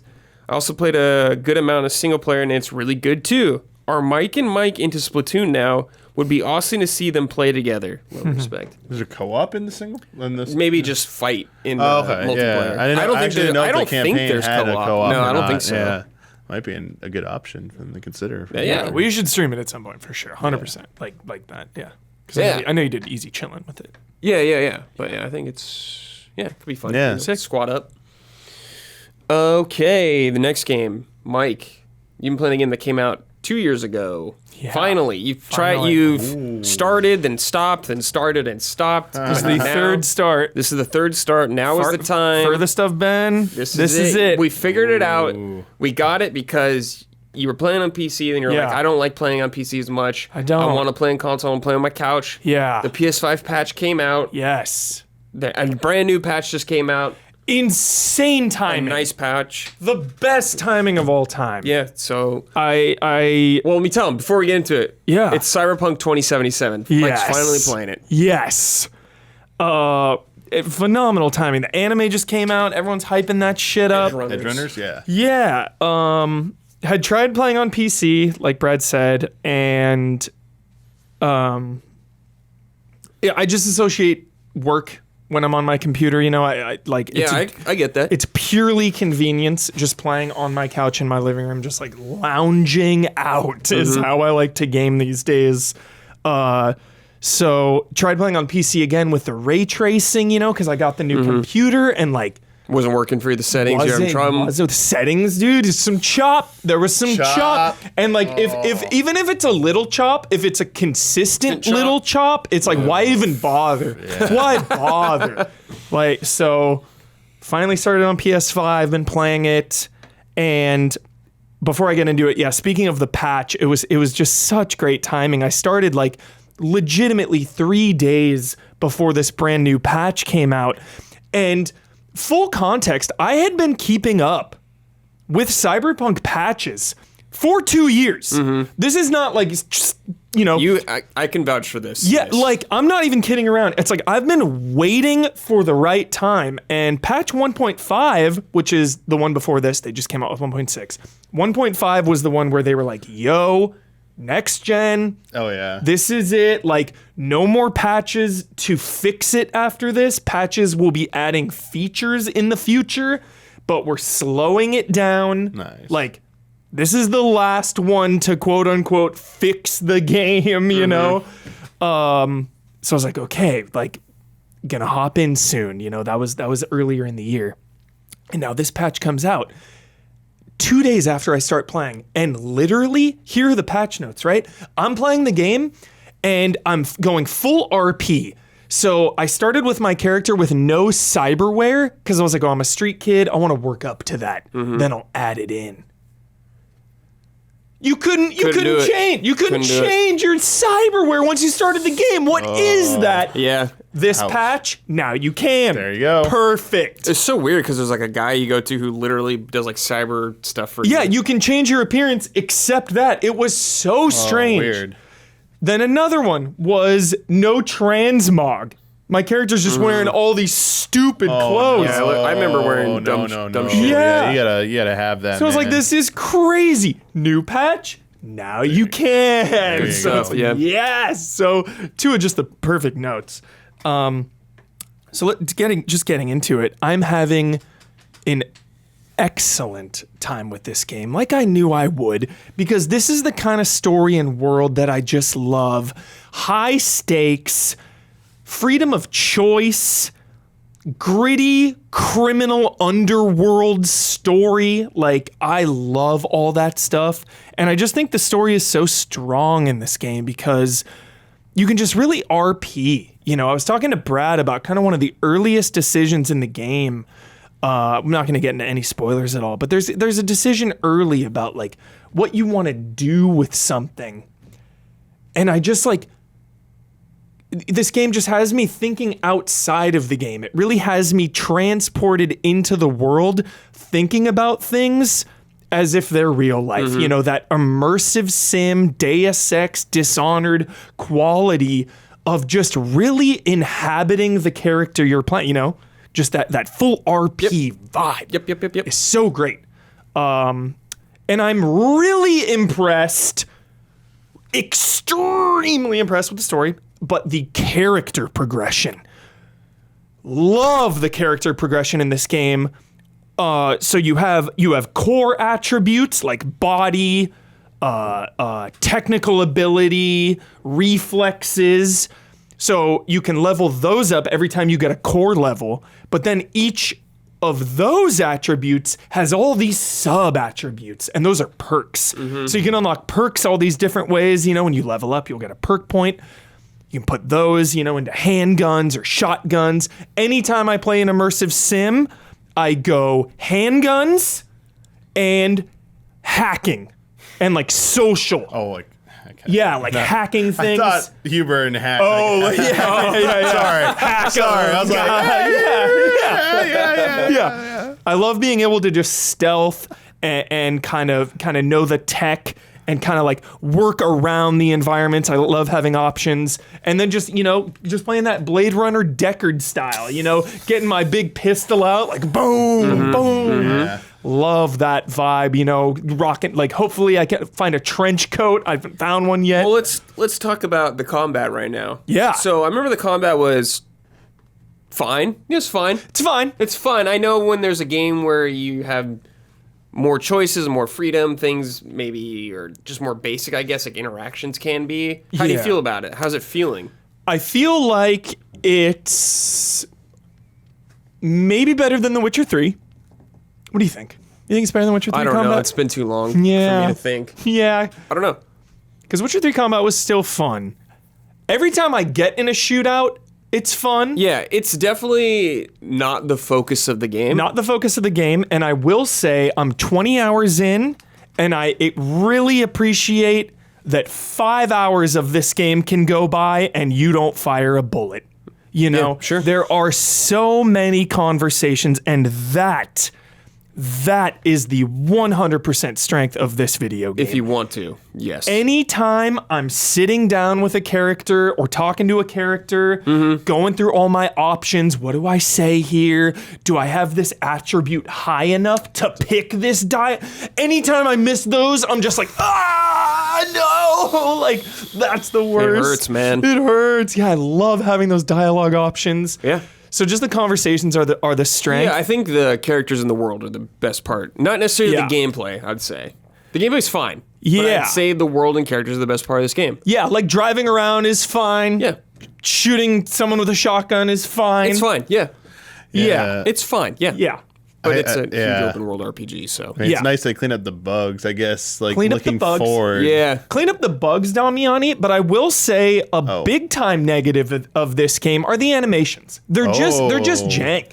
They're just jank. Like, they still haven't fixed it. Yeah, people will just like weirdly spasm out or like just weird. Just standing there, you mean? Yeah, okay. or they'll just move awkwardly. Had a funny one where I'm like meeting a main character under a bridge, and like they're driving in, and the main character, main mission, driving in, and the car is just like erratically like running into the wall, like that's just funny, dude. So insane, like just not the best animation, just some jank. Yeah, sure. Yeah. But fair. But in the 20 hours that I've put in, way more polished than I remember. Have not had any game-breaking shit. The only thing are the janky animations will take me out of it a little bit. And it's funny because I replayed Red Dead 2. Yeah, you did. Earlier this year, and that is a game where you can RP like crazy. A little differently because you're playing as Arthur Morgan, whereas this, V is a reflection of you. But the Red Dead 2 immersion factor is so strong because the way the characters interact with you, like Cyberpunk, they don't like... Don't stand around. Don't stand around and gawk in Cyberpunk because the illusion will shatter. Keep moving. Keep moving is the advice. Yeah, there's a cutscene or a moment early on. It's not like real-time cutscenes. But there's a moment early on where you're in a diner having a conversation with someone. And behind the booth behind you, there's just a guy eating a burger and a waitress. And they're just standing there and sitting there for like 10 minutes. Just like... Yeah. Well, just like don't look at things. There's a lot more NPCs than Red Dead in this game around. For sure. When you walk out of your apartment and get on the street, there's a lot of people. There's a lot of people. There's a lot. Nearly not as much as that. Yeah, but for sure. It comes at a cost. It does. Yeah, because in Red Dead, Yeah. You look at a random stranger and they'll be like, "What the hell? What are you looking at, partner?" Like, Yeah. And this is just kind of like, you'll stand up on someone and they'll just like blankly stare at you. So the quicker you move through, like, but I am heavily invested in the story and the world, like so much. Anytime Keanu Reeves shows up, it's a comfort. It's a soul comfort. Yeah, and just invested big time. And the pacing of the side quests I appreciate as well. You get just enough. Sometimes it feels like you get a shitload, but they'll be really high level. Like there's usually, especially in Witcher 3, it's like, okay, I have my main mission. I'm going to do every available side mission. Or like, I'm going to do like 10 side missions in a row. Whereas this, it's like, I've been bouncing back and forth really naturally, and that feels really good. Like, yo, wait for my call, V. And I'll go do a side mission, they'll call, and then I'll go do the main mission. Like, all that shit is synced up really nicely. Nice. Yeah. Question from Alexander Zirianov. Yeah. Hello, allies. Cyberpunk 2077 is my favorite game ever made, and one of the reasons for that is immersion. Usually I'm all about efficiency and moving to the next game, but I've spent hours in Cyberpunk simply walking around the city or going on a shopping tours to find matching shoes for my new dress. Also, I reached each ending with different characters because it didn't feel right RP-wise to reload saves and make different choices. Oh, live and die with your consequences. What's your opinion on the immersion of Cyberpunk 2077? Yeah. P.S. I've played the game on PC at launch with all ray tracing options enabled. Nice. Yeah, maybe if I was on PC, it'd be a little more. Sure. And that is something, because I grew up with immersive sims on PC. Yeah. There is something about PC gaming still to this day, personally, where if I'm playing a PC game, I'm a little more locked in. Yeah. I'm just a little more locked in. I think it feels different. Yeah. But yeah, I think because I just am coming off of Red Dead 2, which came out even 2 years before Cyberpunk, I just think the immersion in Red Dead 2 was superior. Another thing is the food. That is a fucking huge one for me. Cyberpunk is so annoying. You'll go to a bar or something and a menu will pop up. And that's, you don't like sit down, food comes out, you eat it. It's like menu based. It's like, dude, 2 thumbs down. That's like an NES game when you're going into like the shop and it's like, let me just pay for it here, and then you got the effect to leave. Yeah. Truly insane. That needs to be in patch 1.7 or something. Like, let's get that going, because, Yep. Just need that. Yeah. I will say I love every single time I log out, though. Go back to my apartment. Yeah, you always do this in games. Take a shower. Go to sleep. Got to. Your rituals, as always. Yeah, if there is a home in a game, no matter what, or a hotel or something, always got to log out. Did there, you log out? No matter what. In Breath of the Wild at your house every time? Every single time. When you got it? Every single time. Cool. Every single time. Cool. And I imagine you did in 14 when you played BN? Oh, yeah. MMOs, because there's functioning.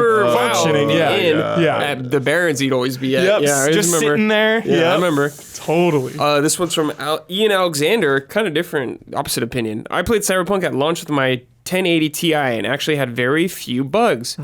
I enjoyed the characters and stories, however, I felt disappointed due to the lack of things to do in the open world. Yeah. I believe Huber has said similar things about Mafia 1 and 2, about the open world not being the focus. Do you think Cyberpunk can be enjoyed more with shifted expectations? Yeah, but Mafia was designed that way, whereas this game feels like they want you to interact with the world, but there's just not that much to do in it. There's like crimes in progress, But again, I'm sorry for the comparisons. Going back to Red Dead, so many times where you stumble on something random, or like someone will, the stranger missions, like someone will run out and be like, help, and like that shit really sucks me into the world and the variety there. This so far in 20 hours, the only random things going down are just like cops stopping a gang, or like a gang is like robbing something. It's just like all kind of one note. Yeah. And again, the food would really help, or if there was like a movie theater to go to, or like, I know they just added like the arcade machine, but I've only really seen like one game. So just like more places to just like do nothing would really help. Sell it. Yeah. Like food needs to be priority 1. I'm sorry. Just like run your own Cyberpunk arcade. Yes, dude. Yeah, like run a business, dude. Yeah. Cool. Yeah, it definitely feels like window dressing. A lot of it far. But that's still, it's like the RP is still so strong, even without that stuff to do, because like V doesn't have V's got shit to do. Right. V's busy. V's got to go. V's got to go. V's got to go. So whereas Red Dead, for a long time, like Arthur's kind of, just moseying around, just like slow. It's like a slower pace of life. Western, whereas Cyberpunk is like go. Yeah. All right. Yeah. I'll do a syndrome or a frame trap when I finish it. Long way to go. That still. ending pays off. Yeah, cool. Yeah. I liked the ending. Yeah, the one I got. Yeah, very invested. Very invested. I went Street Kid. Yeah. Time for Huber's favorite segment, Sort It Out. Damiani, you've been. I've been. Okay. I got it. Just so you know at home, this whole segment is about something that annoys you in the game industry or a game, anything. Just you're like, dude, just clean this up, just fix it, sort it out. Dude, I should have viewers write in to sort it out or something, their own sorted outs. Yeah. Think about that next time. Yeah. I'll try to remember that next time. If not, write it in and remind me. I have one just right off the bat. Do it. Annoyed the shit out of me this week. You were all there. Showing your game, okay, your game trailer, then showing a collector's box, collector's edition to buy before showing actual gameplay of your game.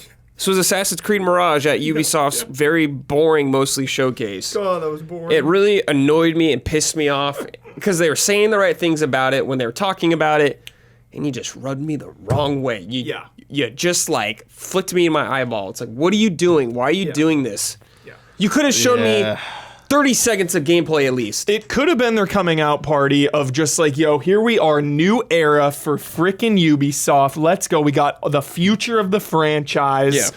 And the interview on Eurogamer they did was infinitely more interesting. That's what you and Blood were saying. It was so much more interesting. It's like, why are you not doing this in your show?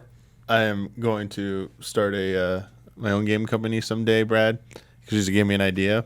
I'm going to make a gameplay trailer part of the pre-order bonus for the collector's edition. Oh, boy. You'll get the pre-order, you get the trailer. They'll email you the code for the trailer. See the gameplay. There you go. You should just make it like 240p also. The trailers are terrible. Yep. What about you? You got anything that's annoying you this week or episode? Yes. Okay. Where are those PS2 classics?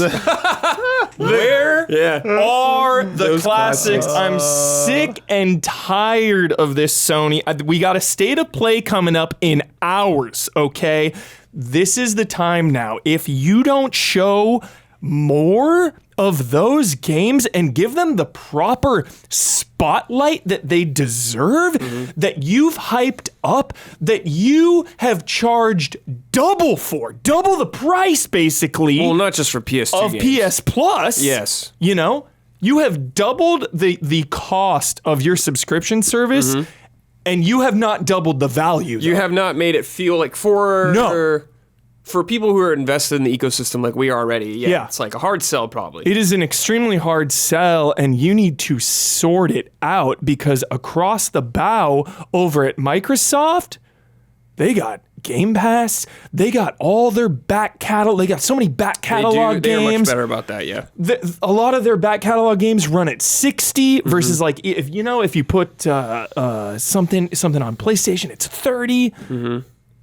Come on, sort it out. They're losing in that department for now. Sort it out. Yeah, you've not been happy with those classic editions. I am extremely disappointed. Well, I think it's frustrating because, in my opinion, I think the PlayStation back catalog is much stronger than Microsoft's, like way stronger. One of the best of all time. There's like incredible games on there, and you're just like, where are these? Like, where's? Well, I mean, we've gone over this every week. Where's fucking Metal Gear or something? Yeah. I don't know, man. Damiani, you got anything? So many games. Just maybe insiders need to like just calm down a little bit.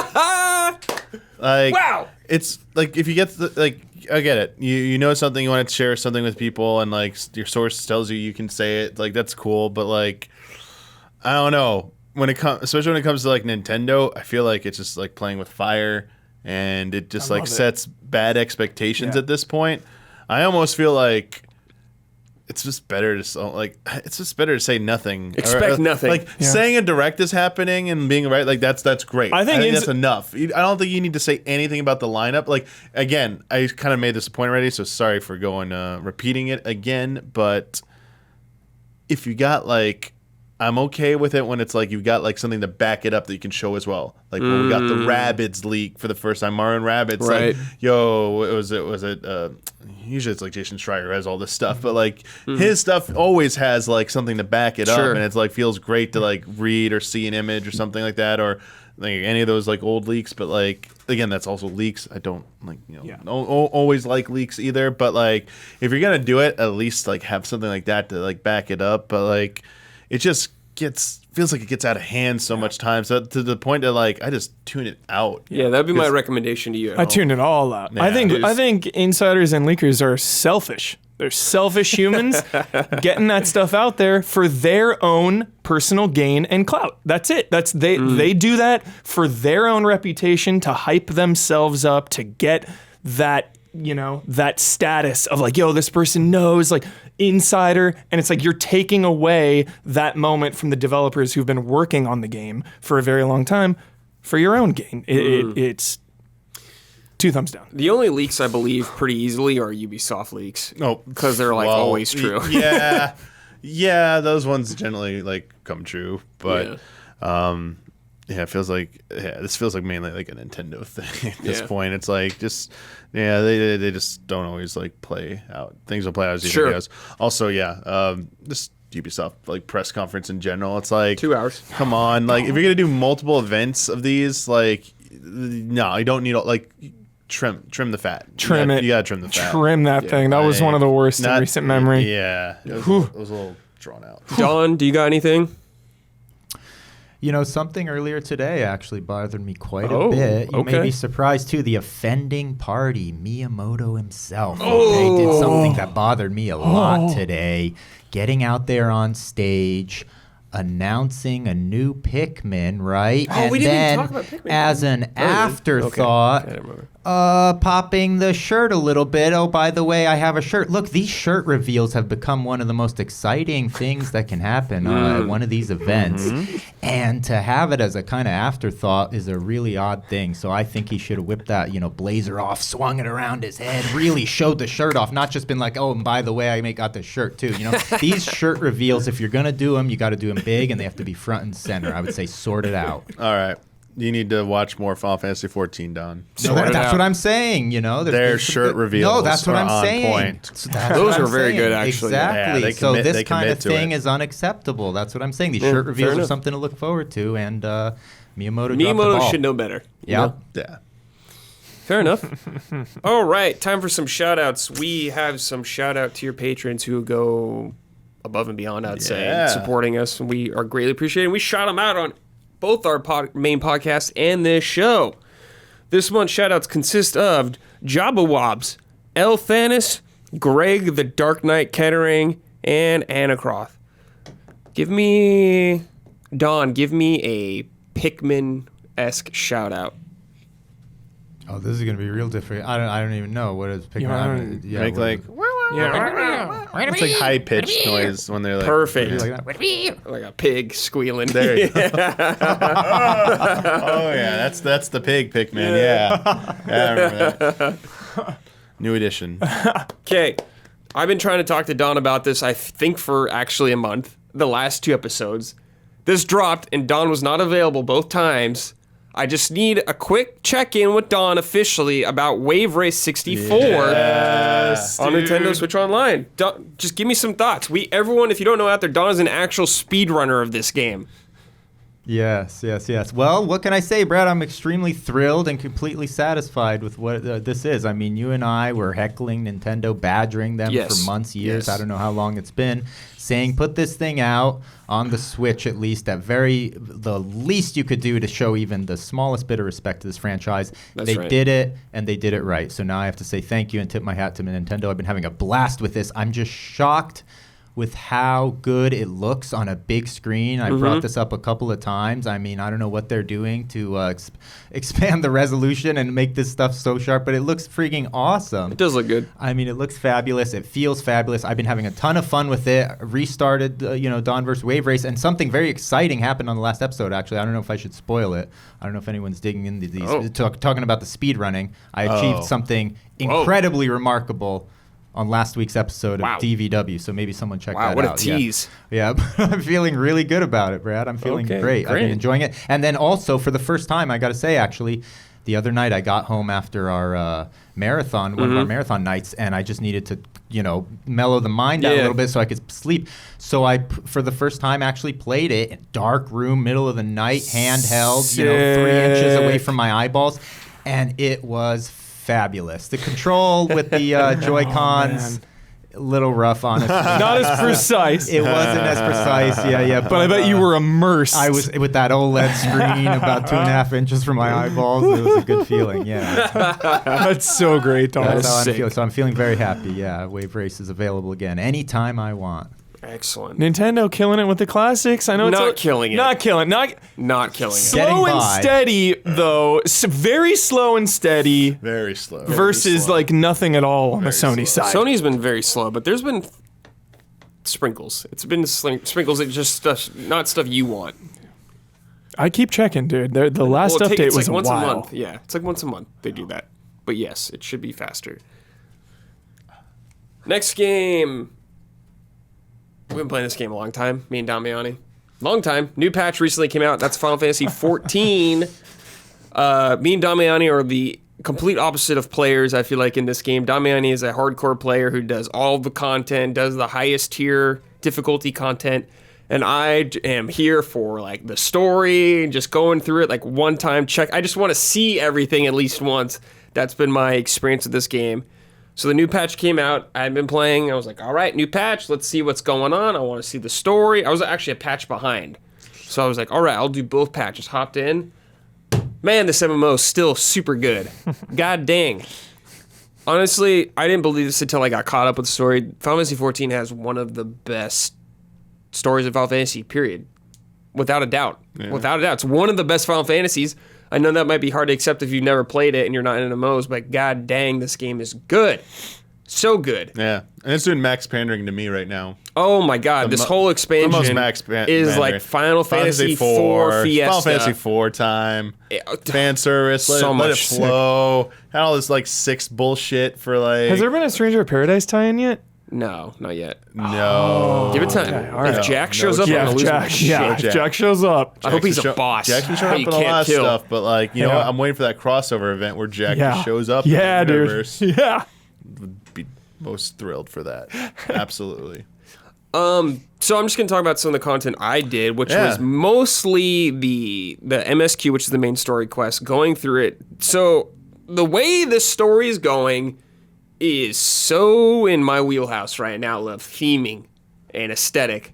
You're going into like this other world, and it's like just gothic castles and freako demons. There's a lot of monsters that I'm recognizing that are from Final Fantasy XI. So I'm just like, even more, I'm like, yes, this is more of my kind of stuff. One of the dungeon I did, Hubert, was a haunted castle. Just like a haunted castle with demons devouring each other. We did the haunted house. I remember that one. That one's amazing. This is like a dark gothic castle. Do you go down in the crypt? You start in the dungeon. Skeletal warriors? There's no skeletal warriors. There's like freako demons though. Sick. Like kind of like almost like a Medusa head kind of enemies too. One of the bosses like weird Medusa heads. I like that. But just going through it, I've been playing Reaper. There's also a new character that's very good also in this patch that I think is really sick. I really like this character. And I also did, I don't want to give away spoilers, so sorry, I'm not going to get too in-depth with that. But also, one thing I liked about this, so I love the dungeon, Damiani, that you went through. Then after that, a lot of the quests you were doing were actually in the dungeon and going back and forth through the sections. Yeah. because you're in another world, essentially. One of the 13 shards. I believe it's the 13th, actually. The Dark Seeker saga ended, right? The Infinity Saga. This is like the new era. This is the start of a... This is the beginning of the new... Yeah, literally the last patch was called like Newfound Adventures or whatever. It's like starting like new... So this is like a fresh... Yeah. Cool. So... This is another one of the worlds, one of the reflections, and what happened in the world, and you didn't get to it, but in Shadowbringers, something happened. Yeah, don't spoil that. Don't spoil that. Yeah, something similar happened to this world. Shit goes down. So, and yeah, you previously thought it was a lost cause, and now you're like, well, maybe it's not, and you're exploring this world, but like, it's not a place. It's a place where you go temporarily, and it's nice to let you explore these areas, because normally this kind of like scope and scale feels like you would be like, this would be the expansion. So where are the zones for this area? Oh, it doesn't really have zones. It's like it's instance areas that are kind of like nice. Yeah. So at least they went that far with it, instead of like making you like just have a few cutscenes and you don't even get to like walk around the area, which is kind of nice. Oh, I also got to mention the patch before it. I liked the beginning of the story, Damiani, 6.1, because it was like, the big bad has been over, so now we're going to do a small-scale adventure start, and it's like a treasure hunt. That's the kickoff. I'm like, fun. We're going to go find treasure. Yeah. The dungeon, once again, Final Fantasy XI, nods. Hell yes, I eat that up. Thank you, Yoshi P, for indulging me in that department. I also did the raid that came out when the expansion came out, Pandemonium, which is all... Dude... It's Dracula's castle, okay? The raid is Dracula's castle, essentially. And one of the fights was Dracula, just a vampire guy, was like the final boss of part 1 of the raid.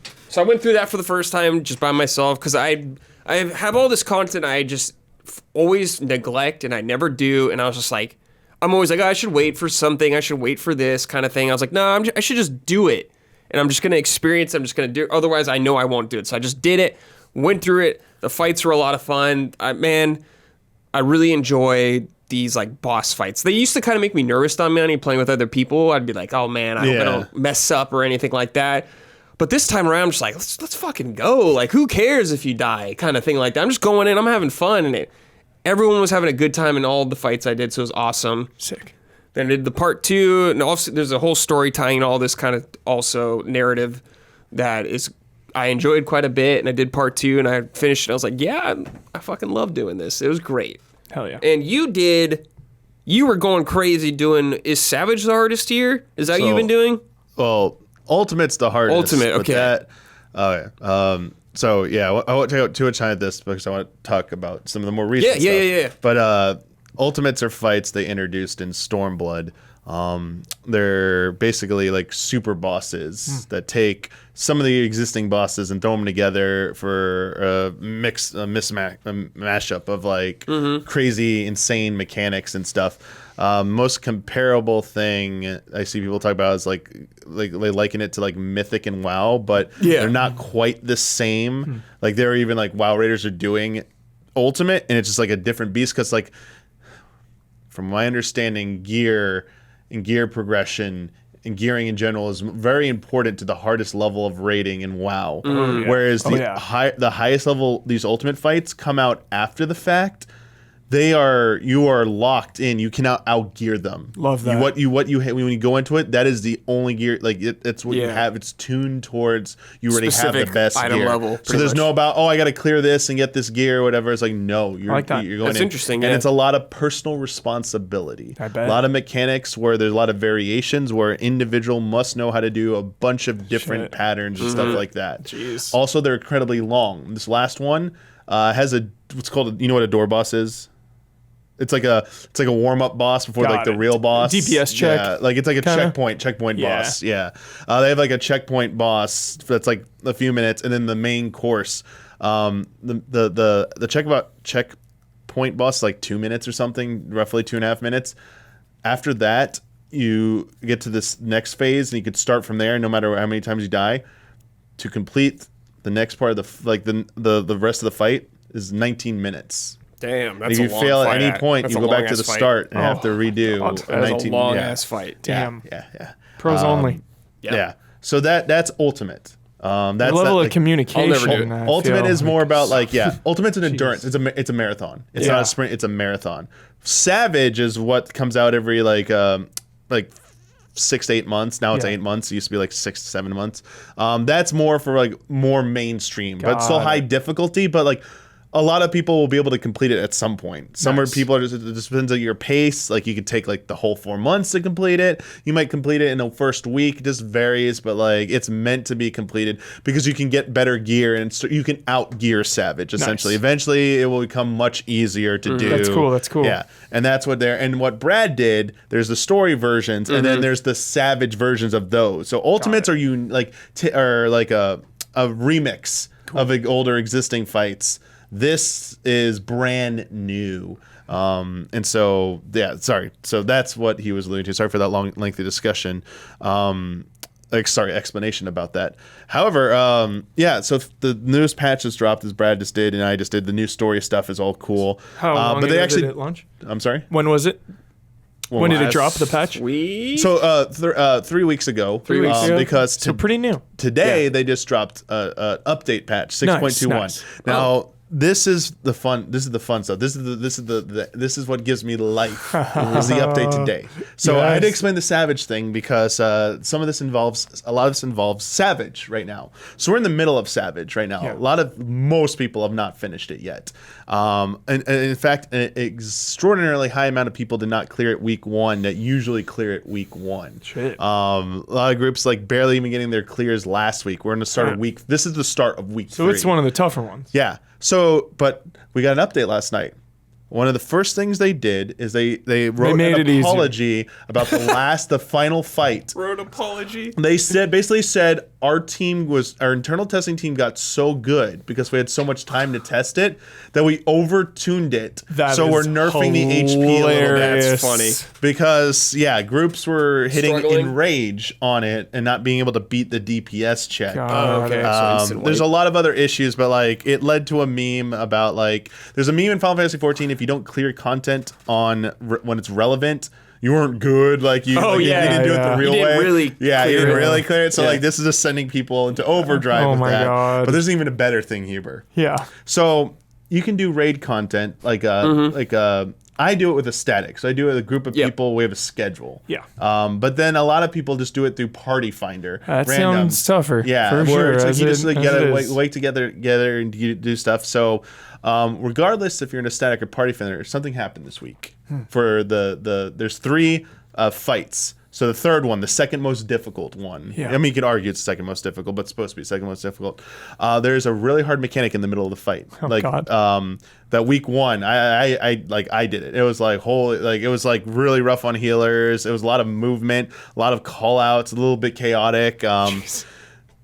Someone found a way to trivialize it using way markers. So in a fight, reset the room. So in the fight, before the fight begins, you can place down way markers like letters or numbers, like little pillars of light that can help. We should be going in these spots, and someone can call out and stuff like that. They changed something back in Shadowbringers. They change it so you can no longer place these once combat begins. Out of combat, you can place them, but once the fight begins, you have to die to place them down because people are using third-party tools to do something called auto markers, where they would place stuff to help people out. That's against the developers did not like that, so they said we're just going to remove that ability. You can only place it down. Excellent. Now, how these work is you can only place them where there's physical ground. They can go over the edge, but there must be a spot to touch. You can't put them on thin air. They can't be floating, essentially. Now, there are ways around it. There's a fight last expansion called Diamond Weapon where half the field isn't available till later in the fight. But when you clear the fight, the whole battlefield's available. So when you clear the fight, you're out of combat, you can put down markers. So that's okay. You could totally do that and put down markers. So at the beginning of the fight, why are they floating? Oh, because the arena appears later. When you finish it, it's totally fine. Got it. So back to this third floor fight where you're doing this lot of movement between these platforms. It's these 3 platforms. You got to run across these narrow bridges. And as 2 different groups and spread out and time it and stuff like that. someone figured out a strategy where all of you could just go to one together and just keep alternating, which trivializes it. However, the spacing is really tight. Yeah. So someone used a third-party tool because in the beginning of the arena, it's a giant circle. Yeah. But later it becomes 3 smaller platforms that go. The edges of them are further out than the starting thing.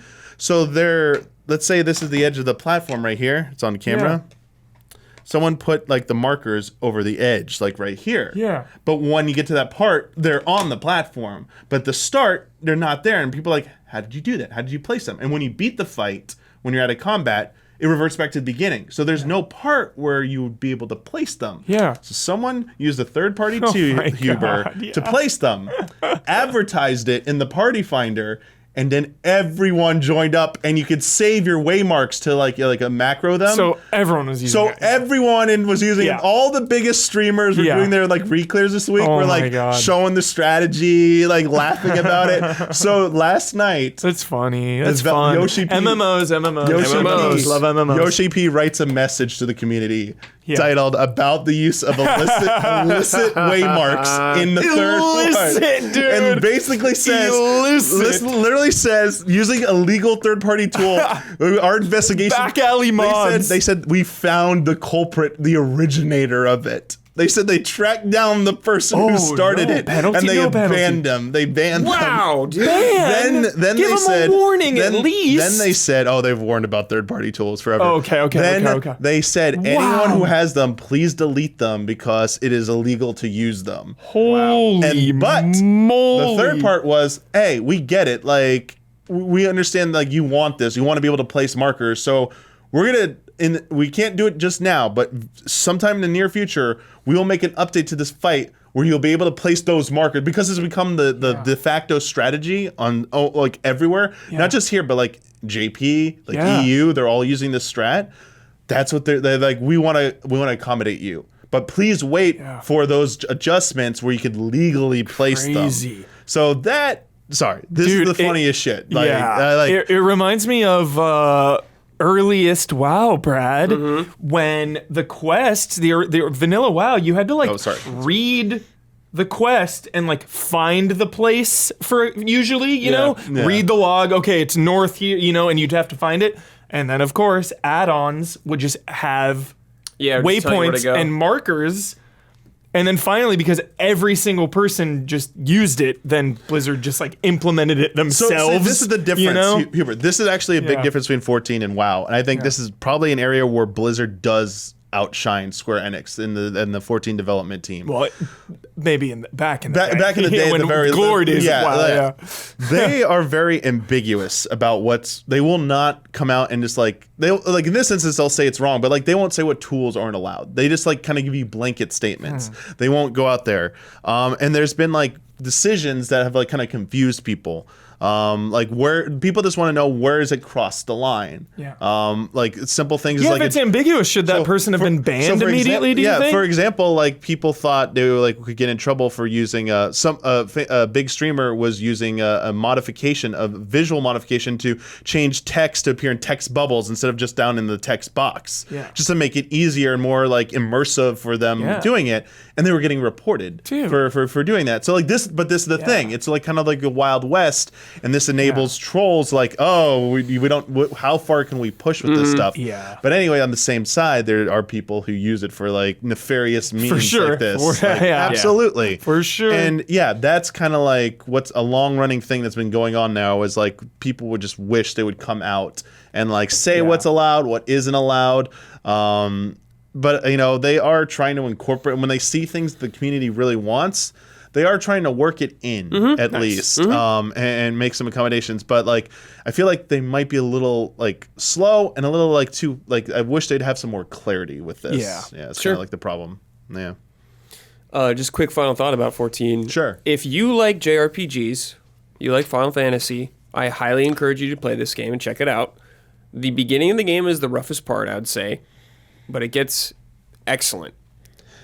I would highly recommend it. Just need a couple hundred hours, no big drama. It's all worth it. It's worth it. If you don't give a shit about story. Even if you don't give a shit about combat. All this is worth it because if you make it to the end of the story, Yeah. You get to have your own island. Yep, that's true. You get to build your own island. That's true. And then sail and find the One Piece. Yeah, you can Not sail yet. and find the One Piece one day. But Island yeah, Sanctuary. Don't skip expansions. Do not boost your character. I would not recommend it. No way. I would recommend doing the story because it's a huge part. Okay. I'll get back there. What's the first expansion? Heaven's Ward? Heaven's Ward. That's what I'm on. Almost. I think I got some like pre-patch shit to Yeah. do. Yeah. Next game, kind of a MMO, I guess, kind of. I guess you could describe it as an MMO. I guess it would be. I don't know. Oh. That's Destiny 2. Plunder. Season of Plunder. Season of Plunder. So, Season of Plunder. Destiny 2, when it came out, I played it. Had a good time. That was years ago. I don't know how long ago it was. But then I stopped. Never played it. Decided to come was always back crazy to me. on a whim. New expansion. Well, it's not brand new. It's like in February, right? The expansion came out. Witch Queen, the newest expansion. Whatever. Yeah. Decided to hop back in. Yes. Hopped in. I have no idea what's going on. I am so confused about what to do. I'm so overwhelmed. However, jump into the campaign, going through the game. I'm like, oh yeah, this is why Destiny's so popular, because it's very good. So good. It's really good. Shooting in this game is so good. I would say Some of the best. for a console especially, Some of the best. some of the best shooting I could think of for a console game. No doubt. Honestly. No doubt. Couldn't And agree this more. whole story, like I said, I have no idea what the hell's going on. I don't know who Brett, the Witch Queen is. I've played every expansion. I have no idea what the hell's Okay, going on. I have as no idea well. what's going on, I but played any- all the story content in the game. I have no idea what the hell's going on. But the game I've been in is I've been in some sick swamp planet with a cool not gothic, but alien freako castle. And I've been going through this, and I'm just like, man, this game feels so fun. It still feels so good to do abilities. I play a hunter right now, and I have this cool cloaking thing where I can go invisible. Got some weird void bow. I don't know. It's a lot of fun. But the structure of how you purchase this game and how you play it is very weird to me. I agree, Brad. Because I agree so much. it is I don't know how much the base expansions are. I don't know how much I think they're 40. Okay, they're 40K, but there's the this game has a Maybe battle 50 pass. now. We got next gen. They might be 50. Okay. I think 40 or 50.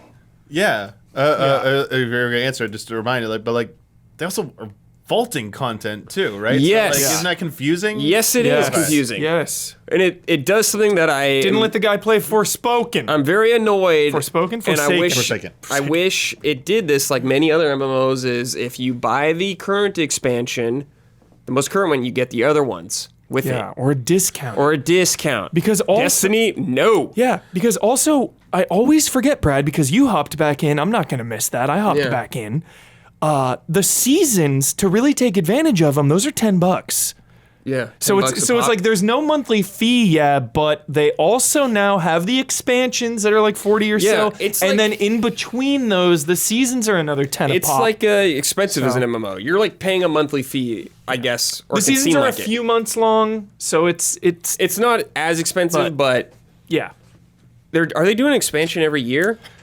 I think now they are. Okay. They weren't. Okay. But yeah.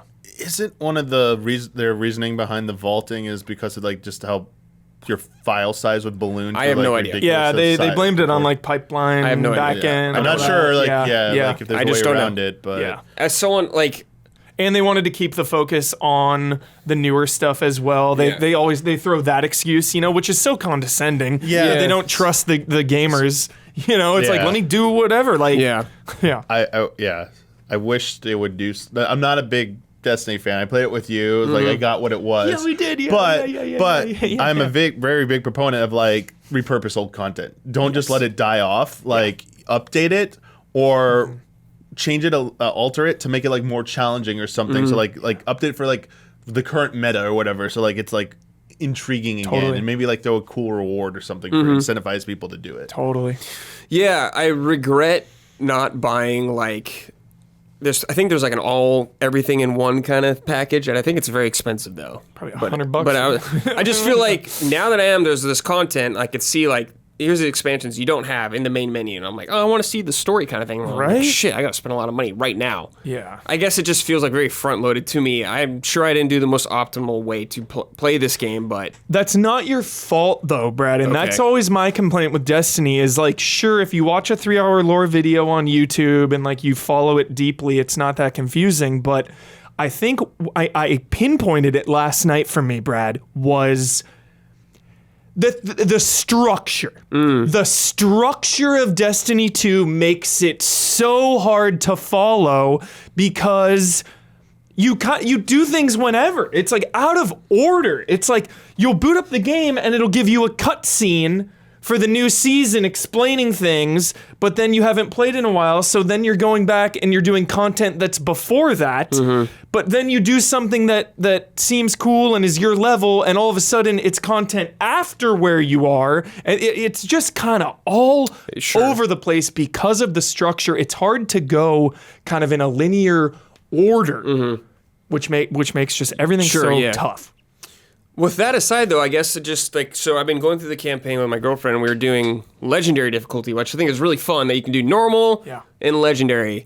And it's been a good challenge, not where I'm beating my head against the wall or anything like that. You know, you wipe once or twice so far. I haven't beaten this, so I have no idea.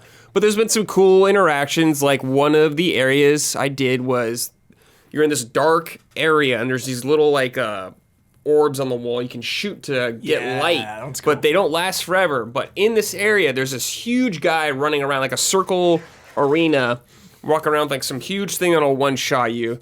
But you got to take out these shields or these like cores around the different areas to make him vulnerable.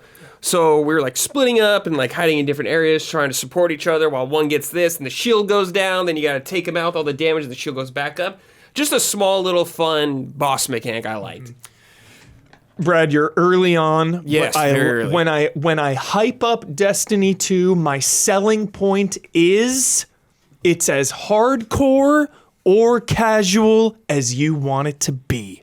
I treat it kind of in the middle. I'll hop in for expansions and stuff, but you can get nuts and do the Nightfalls and multiple characters and raids if you and want to. Crucible. Yeah, you can like that. really customize yourself. Or you can just keep it chill and just do the story expansions and that's it. Like I love that aspect of it.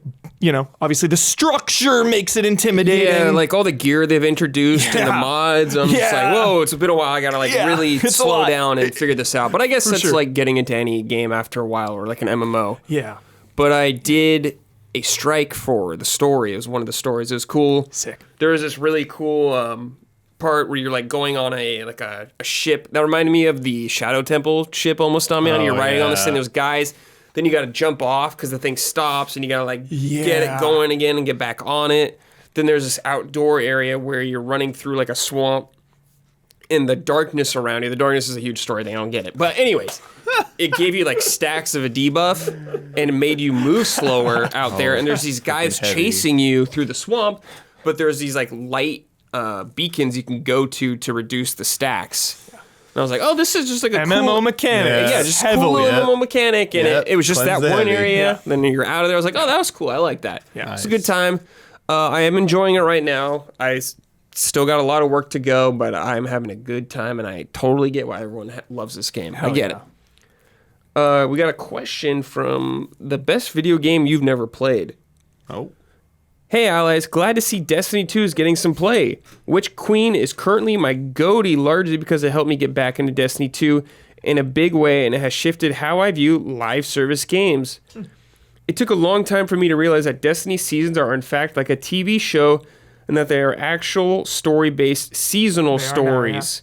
I've come to really like this model, so my question is, if any game series could adapt a similar seasonal story model, what games would you like to see transition to this type of storytelling? Love and respect, Lewis Dunn. I guess MMOs kind of do that in some ways. Some MMOs. So Factions 2. Factions 2, baby. Great pick. I want meaningful story seasons in that game that progress the plot forward in The Last of Us. Yes, let's go. Yeah. What about you, Dom? Anything beside? I'm trying to think outside of an MMO. Yeah, I'd take like a. I mean, because it's like I don't know if this is what they're talking about, but like something like to get more of it, like Fire Emblem after like the main campaign, like if they were like, oh, we're gonna keep this game going for like a few years, and like let's say they just made it the platform. Like Fire Emblem is now the platform. You should like and like each season costs like $19.99 or whatever. But like that is like its own self-contained story. I know they're asking more probably about multiplayer games, but I don't play enough. Know. Like I'm not sure. And 14 already does it. I mean, would have loved 11 to have done it back in the day to get a little bit more like like focus, or then like it's where it is now. Like would be a nice new addition, but behind the scenes, Fortnite is doing the same kind of thing. The plot is advancing. Yeah, that's true. Good point. That's true. Oh, quickly, you finished Cult of the Lamb. Let's talk about this quickly. Dude. You played some of this. I don't want to skip this. Don't skip Cult of the Lamb. This is just another notch in one of the best years for indie games I've ever experienced. I know there's a lot of 10 out of 10 indies every single year, but I feel like the quantity of quality this year is unmatched. Cult of the Lamb, throw that on the pile. Hell of a game. It's really two games in one, but the way they combine is so well done. You have your home base, your town building. Yeah. We streamed it. You have your home base, your town building. This is where you have your cult and build your buildings that have different benefits. You can build some mines for them to farm resources, or build them housing, sick bay if your crew gets sick, or a farm to get more food, stuff like that.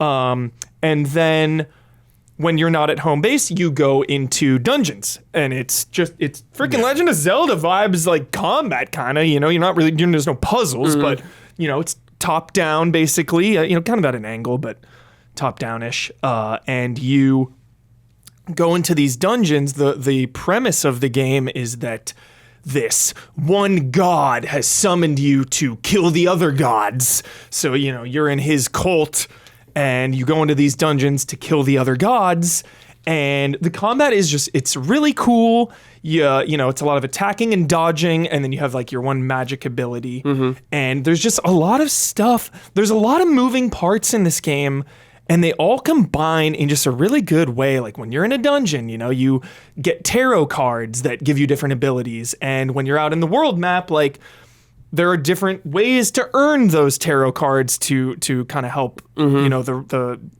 stack the deck in your favor in a way.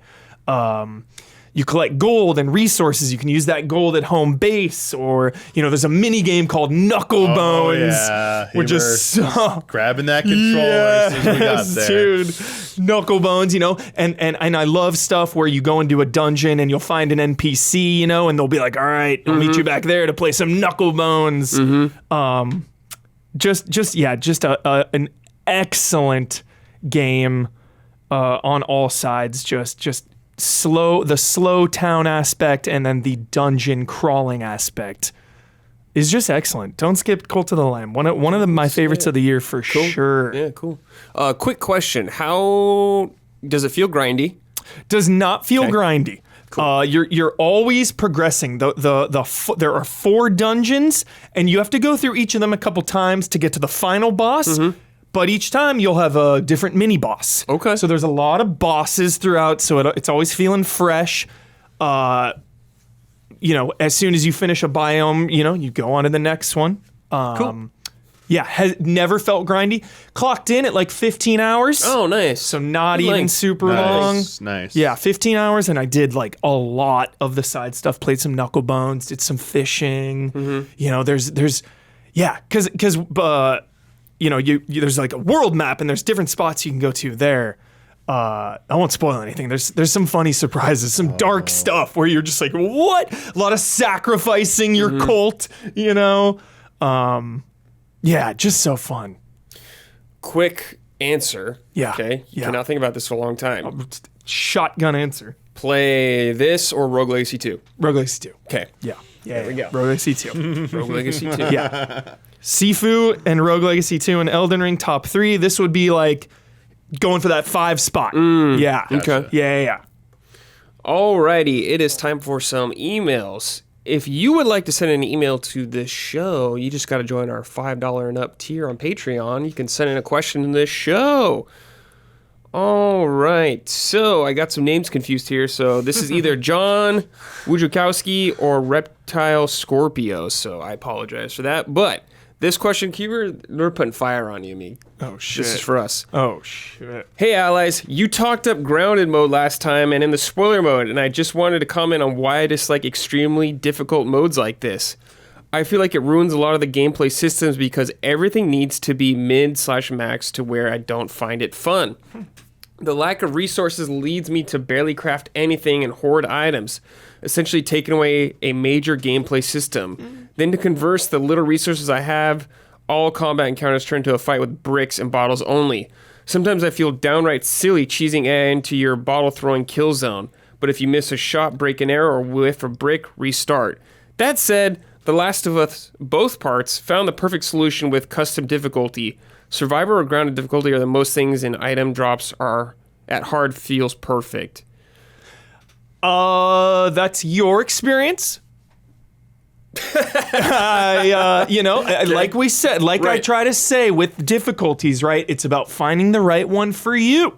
So grounded for us may be Survivor for you. So honestly, let me just say this: for a first timer of this game, I do not recommend grounded. If this is your first time playing this game, ever, and the game even says it as well. If it's your first time ever. Yeah. But if you're a avid gamer who likes to feel the heat a little and push yourself, I would recommend the harder one under that. Absolutely. No listen mode. No listen mode. I'll say that for anyone. And I will say, if you watch our full playthrough on there that I did in 2 big chunks, we were crafting and we were shooting. We had a lot of scraps. I was going to say, I did quite a bit. Yeah. I felt the pressure, but I still unleashed items. I was blasting in that playthrough. Especially the final encounter. I restarted some parts, but I was definitely able to go with the flow in encounters of, I gotta shoot, I have to shoot, I missed this thing, I have to shoot this, I gotta do this, I gotta use this. I definitely had that option still. Your criticism... Except for the shivs, I didn't have a lot, but maybe I missed a lot, I don't know. Your criticism is super valid because I feel the exact same way about Evil Within Akuma mode. One shot kill, no upgrades. That to me ruins the game because I love finding the gel, getting those upgrades. So I don't like that mode. I like the hardest normal difficulty in Evil Within because I like to upgrade Sebastian. I love that. Well, I appreciate it. Ghost of Tsushima, the one like the lethal mode. Yeah, might have made some even when I was playing it on stream, some people in chat were it might be making it too easy when you land when you hit them You, sure. Yeah, I get that. Tone it down to the next hardest difficulty where you still have to do a fight normally. That's the modes in, I think, Devil May Cry where you would die in one hit, but enemies would die in one hit, I think, or something like that. That was a later deal. That was that's something they added later. Yeah, it was added later. Yes, I agree. Yeah. I totally get that, Damiani. Yeah, and I see you. I totally get it. I totally get that because, My remastered playthrough, I think I was on Grounded before I did Remake, a lot of just slow sneaking. Yeah, I think that's a huge part of it. But I love that. I live for that. I live for the slow sneak. Difficulty emphasizes the stealth aspects of the game more than people might use. Yeah. So forgot to give a quick shout out to the neck snap in Cyberpunk. I feel it every time in my spine. Good. It's impactful and it hurts me, so I like it. All right, this next one is from Samuel Hall. Hi, allies. This weekend we saw the reveal of Skydance's World War II game with Cap and Black Panther. I think the concept was super creative and was wondering if you guys had any ideas for other super crossover set in a unique setting that would make for a good video game. Now, I want Wolverine in the Wild West. Whoa. Yeah. Okay. That's what I want. Cool. Yeah. That sounds cool. That's what I want. Old Man I Logan. immediately went to Spider-Man and Wolverine because we talked about this today. Because Insomniac's making both those games, and if they're saying they're not going to cross over, it's I don't believe you. Yeah, I don't believe you. I don't believe you. They better be. I don't believe you. Yeah. For a second. Yeah. What about you, Damian? Do you got any cool crossover? There's always been Smash Brothers characters. Like, what's something wild we could do? I guess it can have to make sense. Like Mario Rabbids is wild. Oh, go ahead. Saw a trailer today and a thing, dude. Bayonetta with that spider phantom vibes. Dante, let's go. Yeah. Get Dante. Yeah, coming that would through be a portal. awesome, dude. That would be so cool. That would be great. Yeah, like their banter would be so good, ripping on each other. It'd be man, yeah. What would be a weird setting? I'm trying to think of something. Wild West is really cool. That's a really cool Wolverine. I don't know. Love Wolverine. Yeah, who doesn't love Wolverine? Yeah, it was so good, Huber. It just took me, It just popped right. Yeah, I just saw it. I just saw it immediately. Gosh, darn. Well, let's ask Don. Don, do you have any ideas? What about She-Hulk in Ace Attorney? That'd be nice. Wow. They should do What a that. pick, Don. Yeah, that's what I would do. What a pick, Nice. my friend. That is excellent. Excellent job. That's so good. I guess the ultimate for me is just Kingdom Hearts already. Like, Yeah. Yeah, that's what I'm saying. Like, It I already got exists. some dream one. Noctis, dude, get him in there. Yeah. Dude, Noctis versus Yozora. Yozora, dude, I know who you are, man. You're Noctis. Like, quit lying. He's the new Noctis. Yeah. Like, I know it, dude. I know that's gonna be the reveal. That he's... He's not. He's Noctis is nobody or somebody or whatever the hell. Well, your nobody usually looks like you. What's the other one? Nobodies and Heartless? Heartless. I don't know. He could be one of those. I mean, right? Nomura can make up anything he wants. Sure, why the hell not? He could be like, well, this is good. I don't know. Like, Yozora's heart was in Noctis. Yeah. Yes. Yeah, just like, All right, this one is from Walter Vila. He's going. Oh, no. Oh, go ahead. Kaiku's wrister. Real quick. Yeah, Sorry. yeah. It's like, Here, we'll just start this without Damiani. We'll keep it rolling. Yeah. Hello, allies. So this pseudo-reveal of Assassin's Creed makes me think that the franchise has lost its charm completely. Whoa. I remember when the first one came out and had so much style and looked so unique, the Animus gave the game that chance to be super anachrostic, mixing realistic medieval locations with crazy futuristic interface. Yeah. And modern music on the trailers. Even Altair's design looks pretty modern too, with the hood giving a very urban fashion. Do you think that this is lost forever? Feels like the game was created from people that aren't anymore at Ubisoft. Personally, I really miss that aspect. Love hearing your thoughts, love and respect. Well, Yep. I will say the vibe is different, but also that was the first Assassin's Creed, so it was much more Yeah. special, I guess. 1 and 2 had such a vision. I mean, we're in like there's been Assassin's Creed's like what, 15 years old now, they said? Yep. It's been out for a long time, so annual releases, basically. yes, and you're not gonna get that same feeling as if you did when you're seeing something Totally. brand new you've never seen before. Totally. I mostly agree with you. The Ubisoft showcase was so poor, and we said it earlier though.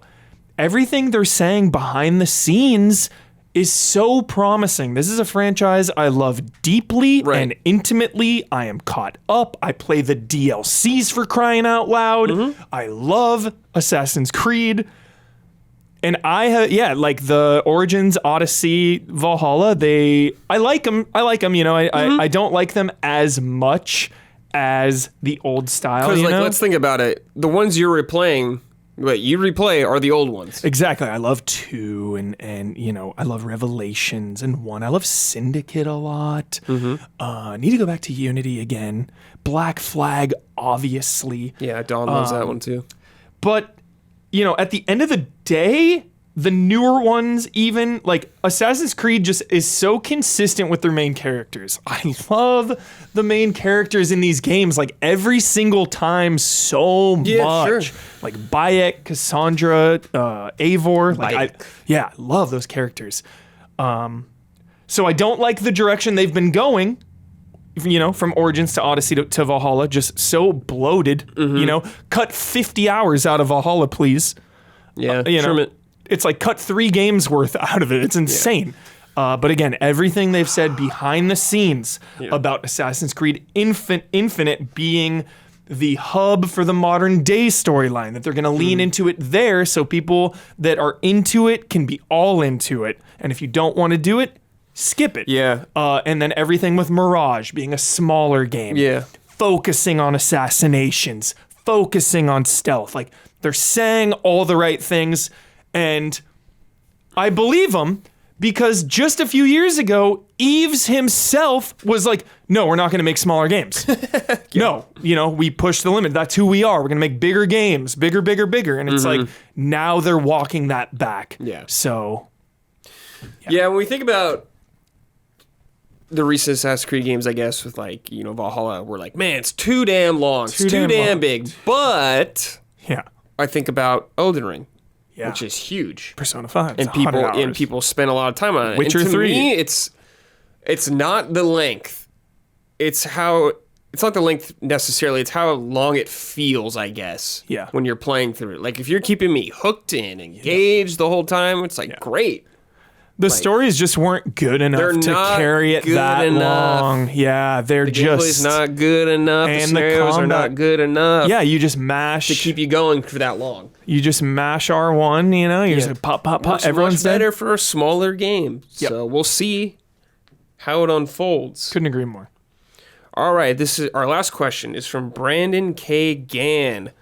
Hello, everyone. Next week, a game I don't think is getting much attention will be coming out. Evil West. Evil West, yes! While I'm not really into the Western aesthetic, I like hyped. how the little I've seen looks to be bringing this demonic aesthetic fused with technology design that has reminded me of the Order 1886. So hyped on this game. The last time I saw a game I was interested in that reminded me of a game I enjoyed, I got A Plague Tale: Innocence reminding me of The Last of Us. And that leap of faith paid off because how much I enjoyed it. And super excited for Requiem next month. We are too. Yes.